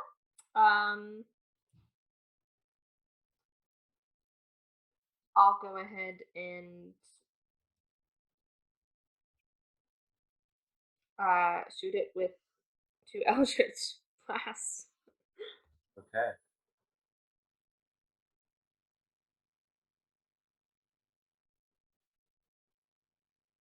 No! Chris, what is wrong with us tonight? That would be a natural 1 and then another natural 1. So Ooh. 9 and then a 9 again. Oh, man. I'm real scared. I don't like it. So then I'm gonna bonus action disengage and back way up. Oh, man. I'm scared. Little tornado Oh, wait. protect me. I'm sorry.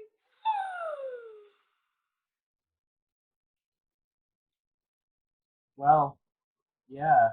Um, I want to be really harsh on the natural ones, but I don't need to be. It's fine. Um, okay, as you make these blasts, that it's almost like trying to light a fire in rain kind of thing. It's like you try to Eldritch blast, but it just like poops and sparkles and green kind of outside of your hand. You're not sure quite what went wrong there, but it didn't hit like you wanted at all.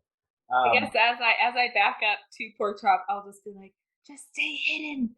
I think I made it mad now. so Gonna back up. as as this thing has its turn, it makes one more piercing screech at you guys. I'll need another wisdom saving throw. Or I'm sorry, we'll make this one a Constitution saving That's okay. throw. I kid you not. I rolled a nat 1, and you said go to con, and I rolled another nat 1. Oh my god. Wow. Wow. I have never ever heard of two people in succession rolling natural ones. Are you using real dice now? Chris, we can never I drive wasn't. anywhere together. yeah, for sure. There always Goddamn. has to be someone else in the car. Oof. Okay. I was not using real die. I'm switching now. So you fail. Wow. Oh. Okay, you fail, and anybody who got below 17 fails. Oh, I 17. got an 18. Nice. Got a 17. Okay, nice. So Tilby and Brock, you guys take 45 points of damage. I'm in a bubble. Or, Oh. I would have been dead. You take half if you succeeded. I'm down. Oh. Wait, I'm using, what's it called? I'm using a thing. Evasion? Uncanny dodge. Not that, but Uncanny dodge. Uncanny Yes. dodge. I will use my reaction. I don't know if you can dodge that. I'm dodging it. I don't know if you can dodge a psychic scream. Oh, I forgot I was that. Plugging my ears. Yeah, I don't know. It has to be an attack you can see. I don't think you could really see this. But what would that be? 45 and half, 23. Yeah, I'm gonna use my reaction. And Okay. Nice. So you guys are incapacitated, and this thing grabs the bag of holding on its hip, and then sticks one arm in and begins pulling it up over itself, and like just lets the bag fall. And this like 8-foot tall thing just begins disappearing into this bag of holding. And then you see a tiny hand come out of it, like a different shaped hand, a little bit more. It's a kind of green looking and scaly. It grabs the bottom of the bag and like pulls it inside of itself, and it just pops out of existence. Grok for the moment is incapacitated, I believe. Yeah, I'm not. Pork Chop's probably not looking good. It only takes a moment or two before you guys hear a voice come from the hallway near the entryway that you guys came from. Sorry, there's like a kind of crack of thunder, or like a clap, like a thunder wave kind of spell that comes from near the entryway. You can hear the voice of Dimmadome. Well, now that was a mighty fine performance, I do admit. However, we need you back at the headquarters as soon as possible. We have a lead on a new monster that has made its way into the facility itself. oh, It is quite a shame that has happened here. Have you found any clues or perhaps a motive or any? Question. Yes. As he's talking, we're no longer in combat, right? Yes. Okay. So as he's talking, can one of us try to run over and heal Grog? Yes. Okay. Do I have to ask for a potion, or is it just there? If it's in the bag, yeah, you'd have to try for it. Okay, I'll potion of healing. Go ahead and roll a D100. 17. Roll another set. 67. Yeah, one pops up into your hand. Cool, cool. I'll pop my own bubble and run over and dispense. Didn't mean to burst your bubble or anything. So is it just a regular potion? Right. It's going to be a greater. I probably didn't say. Greater? Yeah, it's Okay. a greater healing. I think I'm gonna try to pull out a healing potion for myself. Okay. Go ahead and roll a D100. Or a percentile die. I don't care. Where is my other? Where'd it go? 44. I am confused. Okay. Lame. 12 points to you, Grok. 23. Nice. Roll another set. Or roll again. 89. Yeah. You said 13, right? 12. You said greater? My bad. Yes. What is it? 44 plus 4. Oh, thank you. You're welcome. Can I try to pop my second one out? Yeah, and then roll with advantage for us. What am I rolling So for? like roll if you're Tilda, you were trying to get the other potion of healing. Mm-hmm. Yeah. So roll D100. Let me know what you get, and then you'll get to roll again if it isn't there. 40. 34. Nope. So roll again. 41. What was the other one? 41. No. Ooh, you only have the one. Okay. Bummer. Jeez, hold on.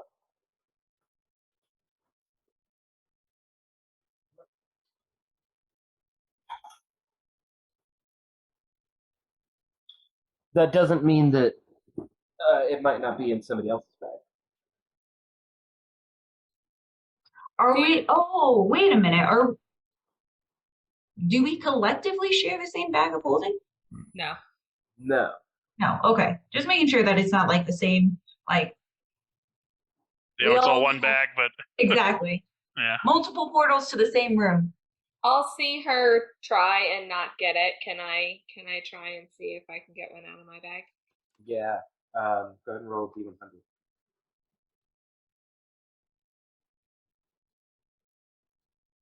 I try to pull out the immovable rod. 21. No potion of healing, and then yeah, go ahead, pork chop. I think you know the roll here. As you guys are kind of digging through, saying stuff in your bags. I cast Cure Wounds on myself. Nice. So 21 was a no. Yeah, 21 no. Dimmadome kind of comes over to you guys after he's looking over one of these bodies with his hat in his hand that just extends down the hallway where you can't even see it. Man, this is a mighty fine shame that has happened here. Are y'all having some problems with those bags or what? And puts his hat back on. Yes. What on earth seems to be the issue? What in Toral seems to be the issue? I don't know. The things you said you gave us are not in there, and something in my bag seems to like to pet my hand. That is one of the most horrifying things I have ever heard, to be quite honest with you. However, I stock those bags myself, and I happen to know that they are in fine order. Although the things you are telling me are quite troubling, I have heard legends. It could not be. If that is the case, we must get to the headquarters immediately. I'll tell y'all when we're there. I'll I'll see you at the facility. And he snaps his fingers, and you can tell that there's a bit of like a problem. The crack doesn't happen immediately, and you're not sent through a like single tube of like Bifrost Rainbow Bridge kind of thing. The crackle happens a little bit at first, and then kind of slowly unrolls out, and your journey is a little bit kind of cattywampus. You're sent in sort of Mario pipe like directions back and forth. When you guys arrive back at the facility, there is a bit of a darkness about the place. Still these glass walls and offices, lots of metal fixtures and stainless steel desks and things like that. The lights seem to be dimming and kind of flickering out. They're not quite as bright as they were before. You can hear down the hall a bit of a cry for help. I'm over here, y'all. I'm here. Did you make? You made it. I assume everybody kind of moves towards the familiar voices in the dome. As you guys move closer, you can hear the familiar whistling that you did at the house, but much closer than before, followed by screams that are cut short by a gruesome squelching and bone cracking sound. As you guys find Dimmadome, he is on the back wall of his office, laying down, kind of back propped up against the wall. I'm not quite sure what happened. I think he's working together with someone. The more these, he's like very clearly dying. The more of these things that he collects, the stronger he gets. But I can't understand his purpose. Who? That whistling fiend that y'all tracked down at the house. He came here looking for more of something.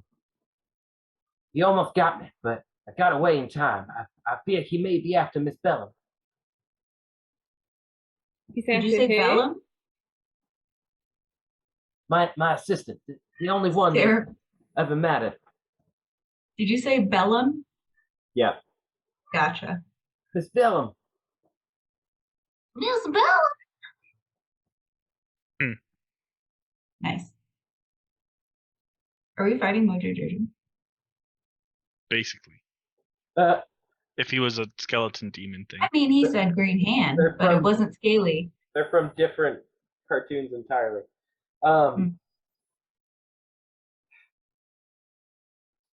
I can only imagine one creature that he may be working with.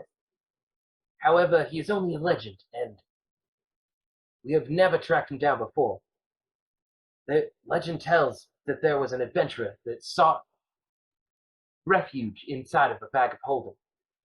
He abandoned his party inside of the other dimension. He was unable to get free, and the magic of the other realm worked its way on him. Legend says that he stocks bags of holding. That he goes around, he takes things in the night while adventurers sleep. He steals anything he can from their bags. I can only fear what might come of what you have told me about things disappearing from those bags of holding. Please, go stop him. I will be fine, I assure you. And you guys can start to see like blood pouring from the front of his like the front of his suit has been fine, but there starts to be like a little bit of red kind of piercing through.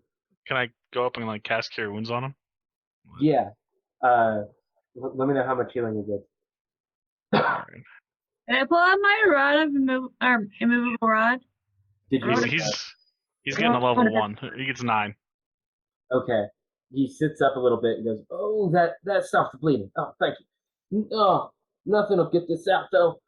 Oh, well, that's all right. I appreciate it. I appreciate you so much, son.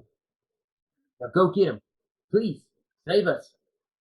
Did you do D100? You might have said it, but Roll to 51. it is there. Oh, I have my immovable rod. I'm just carrying it.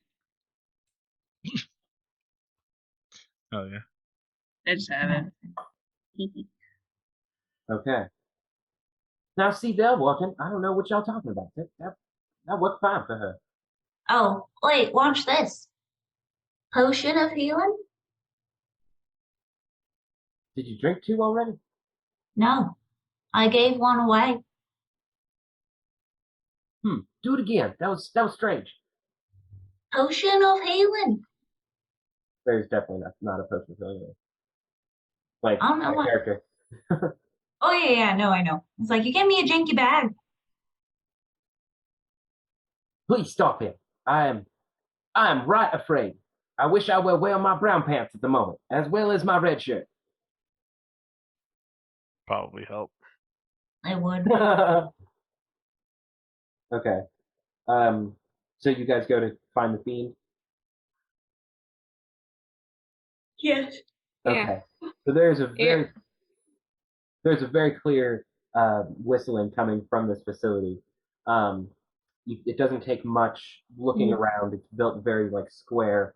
Um, but you guys are able to track it down, and you do find. Oh no, the fiend took pork chop. Oh no! Lost pork chop. Oh, Hannah says. Computer She died. did not say that. Oh, yikes. What? Her computer died. Oh, okay. Iritella is uncomfortable with everything she just heard, knowing earlier something was getting handsy with the hand in the bag. And as much as she really wants whatever might else be in the bag now, she doesn't want to put her hand back in.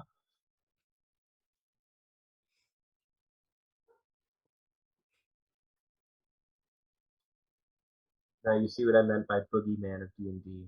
Mm-hmm. Oof.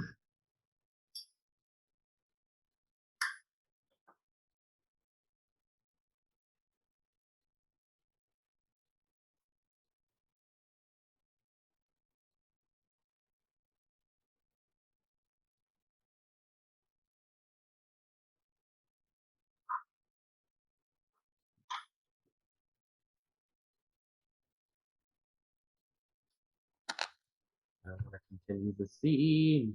Hannah, come back. You can blame it all on me. I was going to say you could blame it on technology. Oh, Yes. that's a good one. 10 out of 10. There we go. Hannah. Hi. I forgot She my was- computer was dying. It happens. No worries. So you guys Yes. track down this whistling fiend. It has Miss Bellum cornered in an office on the other side of the stainless steel desk.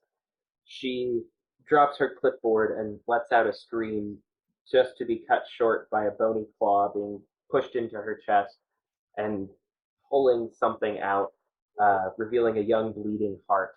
The whistling fiend turns towards all of you and goes to put this heart in the bag on its hip.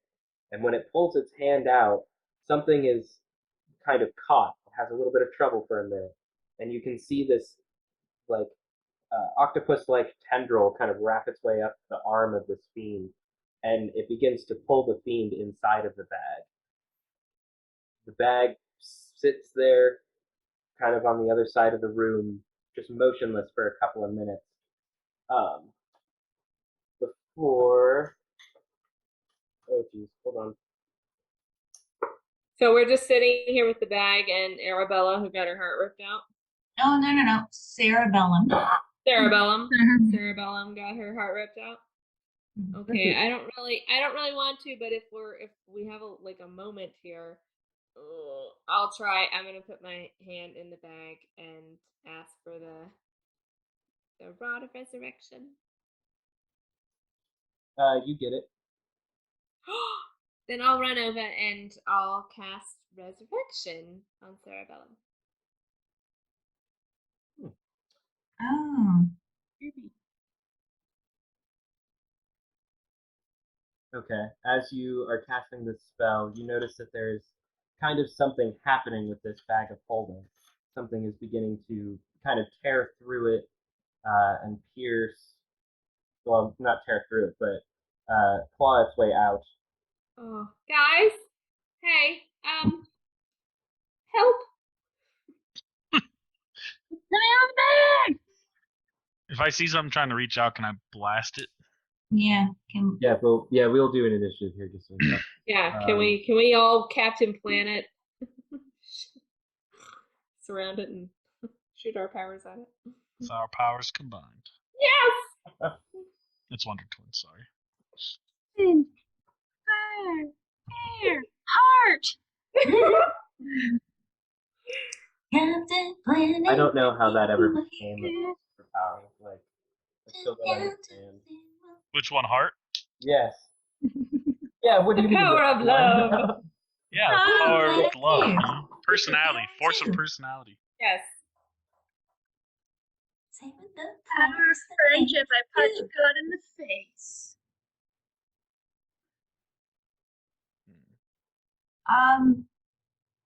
Can I drop my bag of holding? Yeah, Yeah. yeah. I'm just going to take it and just push it far away. Can I light mine on fire?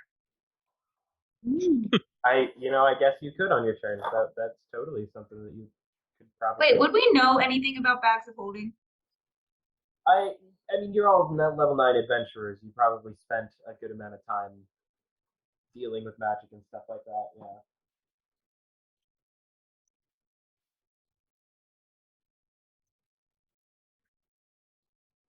I'm sorry, did you ask us to roll initiative or no? Yes. Oh. That's the thing. Oh God. Yes, Jerome? Yes. Yeah. Initiative. God damn. We suck tonight. Oh, I'm literally just my. One lower each time. Can't get lower than what I roll. Oh my. Pork chop, what'd you get? Is that my fourth Did natural you say one 6? Yeah. Same. Wow. Okay. So. But I would. Oh, sorry. Tildy, what'd you get? 13. Okay. An 4, because I rolled a natural 1. An actual roll there, and then Grok and Pork Chop both got 6. Wow. Rough night. Rough night. We're doing great, guys. We're doing great. Man, we're just getting it out of the way for when we jump back into Yeah, a hopefully. regular campaign. Right. I don't think I've ever rolled this many natural ones ever. I should have tallied. Oh, that'd been great. I think this is my 4th one. Okay. So as this creature stands up, it kind of puts the bag on its shoulder, and then reaches in to pull out a couple of what looks like trinkets. Really, they're just these little golden orbs that it tosses on the ground, and they spring up with like this singular eye on it, and then 2 little legs and arms holding like little short swords, like about 2.5, 3 foot tall. Yes. So they'll go, and then, oh my goodness. Tildy, since you're the highest in initiative, we'll say you're the closest to it, unless anybody else wants to say they got closer. I guess Iritella actually would be the closest because you had gone to resurrect Miss Bellum, who does come back. Like the things start to kind of reform and regenerate. But maybe she's really powerful and it's gonna help. I don't know. The wand of resurrection does or staff resurrection does disintegrate in your hand after resurrecting her. Yeah. Oh goodness. Okay. So it's gonna go up to Iritella and it's gonna attack you with its limbs. It's gonna make a charisma saving throw first, though. Okay, sure.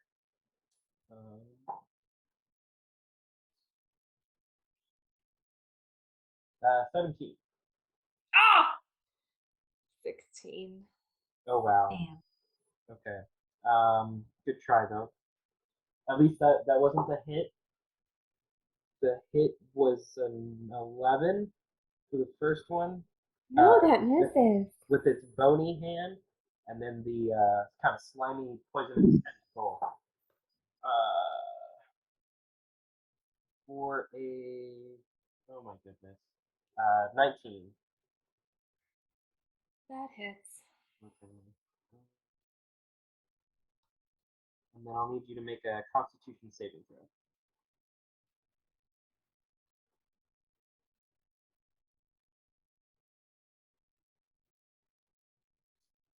Natural 20. Okay. So 22. Okay. To see. Okay. Good. Yeah. So you do succeed. My dice aren't broken. Thank God. Yeah. They work every now and then. You do take well that fucking be. Sorry, I can't read my own handwriting in the moment. 15 points of poison damage. Poison and piercing. Wrap that up.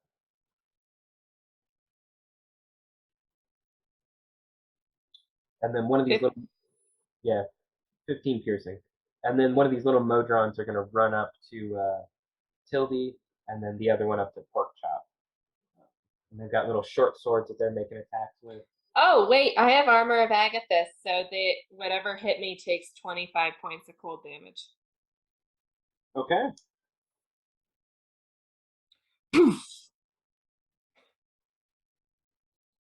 Okay. So attack on Tildy is going to be an 18. Shield. Okay, nice. And then attack on Pork Chop, 17. Hits. You take 12 points of slashing damage. Oh, I'm gonna uncanny dodge that. Okay, you take 6 points of slashing damage. Okay. Ooh.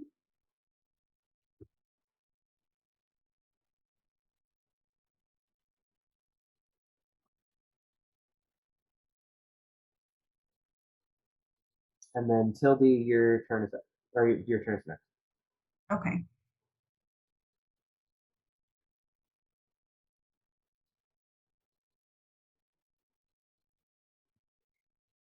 So, okay. Cool. So I'm going to who is closest to me? Like ally wise. I would say you're all standing pretty close together, except for Iratella, who kind of went into the room to heal Miss Bellum. Okay. And do we see that creature? Like we see it, right? Yes. How far away is that creature from them and us? So you guys are kind of standing at the doorway of this rather large office.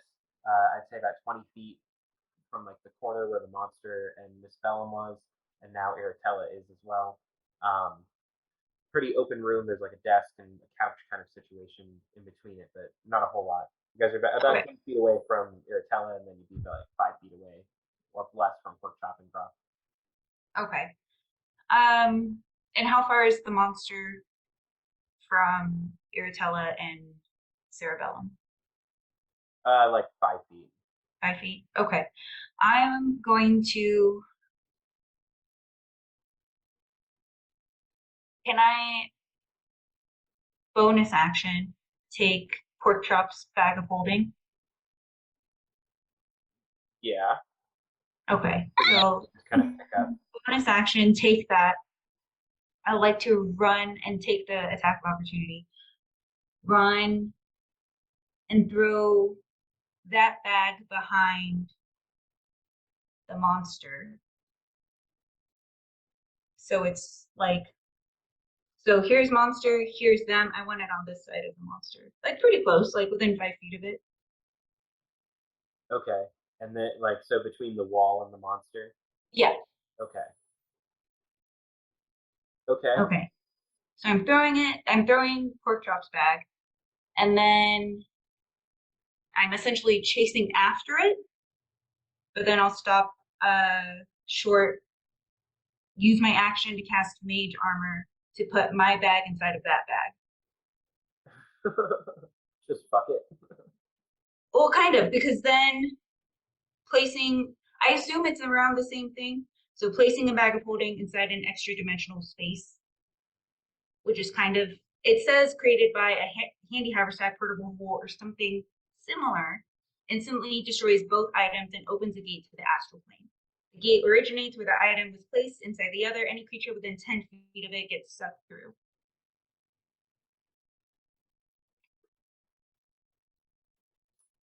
And the gate, then the gate closes. The gate is one way and can't be reopened. Right. Yeah, you would, be able to do all of that in your turn, definitely. That's not an option. You yourself and the creature are teleported to the astral plane. Whoa, bro. I said I stop short and throw it. Behind the creature. Between the wall and the creature. I was very, very clear with that. Oh, okay. So you do this. And then I use my mage hand, which is up to 30 feet, and put my bag of holding inside that bag.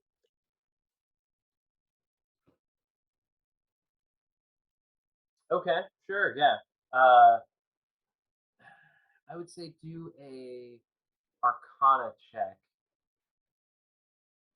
just for something before that happens.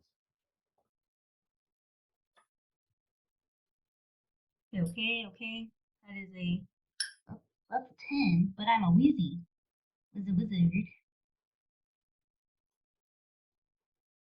I'm like moderately shaking, y'all.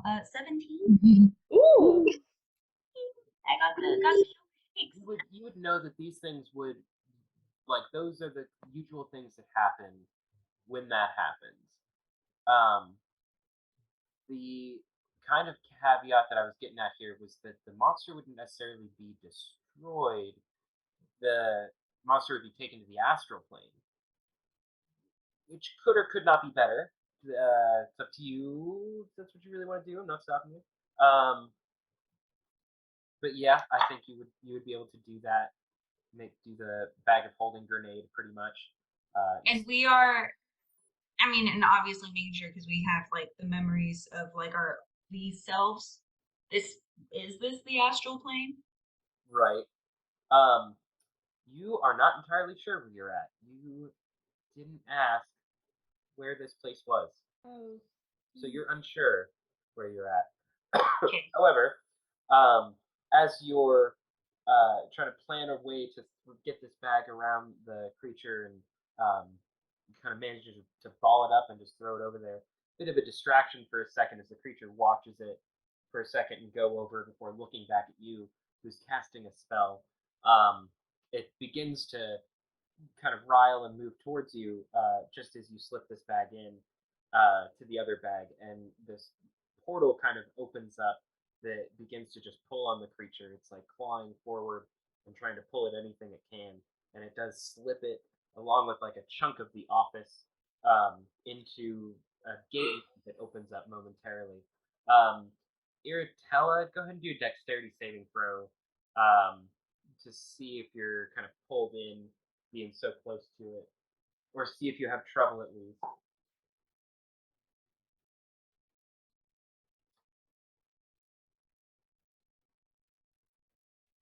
$22. Okay. Yeah, you and Miss Bella managed to like hold on to each other and get enough grip on Thank you, guys. as the couple of minutes go by where this portal is just sucking this creature in. The director Dimmadome comes running up the hallway. Well, not really running, more limping. I heard the whistling stop, but y'all, oh no, what is happening here? No! As he begins to just scream and kind of like run towards what's happening hopelessly, knowing that he can do nothing. As the portal closes and some of the paper in the office settles a little bit, there's a bit of silence for a minute. I imagine Tildy's like, I fixed it. You know. Director Dimmadome is standing there kind of with awe on his face for a minute. I know you got rid of the creature, and it is no longer here being a problem. However, it is now still out there. Well, we need to go find it and retrieve it. I have no idea what it is capable of. I believe it may be a culmination of these two creatures. The Bagman may have been summoned by the Whistling Fiend. However, since they are both not here, and I imagine you only got rid of one creature, they may have formed into the same. I fear for what has been let loose on the cosmos. A mission to the astral plane will be scheduled very soon. I thank y'all for y'all service. I'm unsure where to go from here, but cleanup needs to happen. And he kind of looks around the room for a minute. Miss Bellum, you are unharmed. I heard your scream. No, and runs over to him, and she's like face to face level with him, only because she's on the ground with back against the wall, leaning very low, very short man. And they just share an embrace for a moment. Anything you guys would like to do? Any questions? Hildy will just pat herself on the back. Birdshot will just walk over and pat you in the back and be like, thank you. I'll just I groan. stole my bag, but thank you. Sorry. I mean, I don't have a bag either. That's true. I think that was better. Better that way. Well, good job on figuring out the short answer to that whole combat. It's not a hard it's not a hard decision to come to necessarily, but it's there. I know it's there. You know, when I wrote this whole thing, it was like, well, this is a quick way. We did get rid of it. Highest stat is Kind of. intelligence for Tildy. So, I mean, the mission was to capture it. Oh. You sort of told it to fuck off, so We captured it in caught the it. astral plane. Thank you. We caught it into It's another trapped. plane. I mean, captured is just another word for like imprisoned. Mm-hmm. Sorry, man. no, don't be. That was fun. Like I said, it's an expected answer. It's the short answer. With initiatives that bad and like how terrible its attacks are and all that, yeah, it's totally cool. The I had put a little hint in to the name of the whole organization and stuff. Did anybody catch that by chance? So it's the Bureau for Acquiring Grotesque Monsters and Nasties. The acronym comes out to Bagman. Ah. Nice. I like it. And then the puzzle was supposed to let you guys get upstairs to get to it, but then started poking at and just attacking the things a little quicker than I expected. So Sounds about right. yeah. On par. Good job there, guys. That was a lot of fun. I'm glad that you guys were able to play. And try and forget anything about the Bagman or it existing. Here's the creepiest thing about that as a DM. They don't give you a stat block for it. They literally don't stat the creature. They just give you that little blurb of like a story of like, oh yeah, there's a legend where this one time an adventurer got stuck in a bag of holding and kind of turned into this aberrant sort of creature thing. Use your imagination. Yeah, it makes it that much creepier. That's kind of cool, though. Yeah. That's cool. You can make it get real dangerous without there being like you're totally in control the whole time because you're not lying. You're just like, I think it's dead now. Right. Yeah. No, yeah. There's a lot of stuff you could do with it. And when I was reading the Ravenloft book, I came across that and was like, I have to write a whole thing, the whole story around this one fucking thing. So, yeah. I have to ask, when Cerebellum was killed and she screamed and it like attacked her, did it like hit her hard enough to like blow her socks off? Jesus Christ. All I can do is ask. All I can do is ask. Just asking. She was wearing pantyhose. Doesn't name. Nope. Maybe her shoes got kicked off. I don't have a thing for shoes. She wakes up. Where did my socks go? Well, this sucks. I was gonna say, if this little group like stays at this little area, y'all better watch. Y'all better Not watch. wearing socks. That's Where are the laundry facilities? I was gonna say something, I forgot. Cerebellum. Nope, I don't remember. I'm glad that you got that reference. The Dimmadome reference wasn't that far fetched, but the cerebellum reference was like kind of last minute. I didn't do that the last 2 times I ran this game, but it came to me like earlier tonight where I was like, you know what? That'd be a great Cerebellum. assistant. Cerebellum. Yeah. Well, That because is very cute. it's from the Powerpuff Girls. The mayor's assistant was cerebellum. Okay. Cerebellum. And I Alright, am not a goblin. I'm a nilbog, which is actually goblin spelled backwards. And Aratella is a It lay three. spells a lay three backwards. Oh It does. my gosh. I like it. I Okay, like so here's my new dice that I didn't use. It is Oh, hold on. Barite. Wait. Ooh. Yeah, so it looks like candy. Ooh, it's so That's pretty. Yeah, that's the one. I spent so much money on it. Like honestly, this is categorized into the I spent the money on this. But I got 15% off, which still didn't Hey, man. make it any cheaper. You will never get judgment from this corner. Yeah. For Oh. I got isekai. Yeah. This will Campaign. always be my favorite. The liquid Even- bar. yeah. Even though they were not very nice to me tonight, but Yeah, I don't know what happened. what It's was been like- going on, man? I It's can't been believe like that 2 weeks of rolling bad. I can't believe that I rolled 2 natural ones and immediately then you rolled 2 natural ones. And I've already rolled natural ones before that. That was the problem. And, Yeah. and me too. So I Ah. mean the statistical probability of that happening. Not great. Stay in your house tonight, Chris. Do not leave. I'm not going anywhere. Well, yeah, we Don't already, eat anything. Don't take a shower. we already took the wrong Uber. Yeah. Yeah, I already took the wrong Uber. Yeah. Uh-huh. Get in, get shot. Okay. Oh, jeez. Yeah. So if you guys watch the movie R.I.P.D., it might make more sense why I had to kill you guys first. Yeah, I get You No, know, yeah, I got actually, that. I feel like I have seen that movie. Okay. But Yeah. that is a very, I mean, it's not very old, but it is an older movie. Oh, actually, it's almost 10 years old. Wow. Yeah. Okay. Wow. Oh yeah, Jeff Bridges. Nice. Yeah, I like that kind of the premise though that you guys are the characters that are having to do the things, and so it's just like a matter of finding a way to kind of make that transition.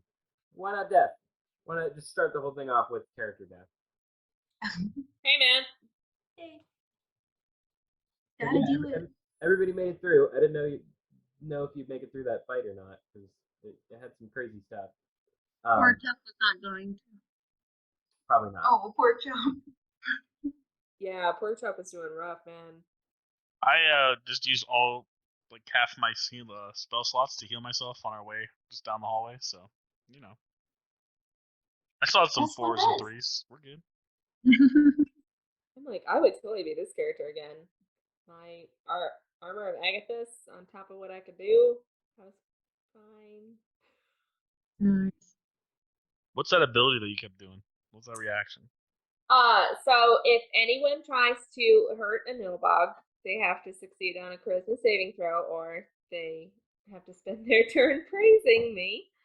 And I have a reaction called Reversal of Fortune, where in response to another creature dealing damage to me, I get to reduce the damage to 0, and I regain 1d6 hit points. Oh, there Pretty we good. go. Yeah, it's a good one. I think it's meant for creatures mostly, because Yes. I imagine like a player character having to praise this sort of not goblin creature. Yes. No, that's exactly. I've read people campaigns where DMs have thrown these things in, and it's great. Oh, we have so many minis of these. It makes a lot Really? of sense. Yeah. Yeah.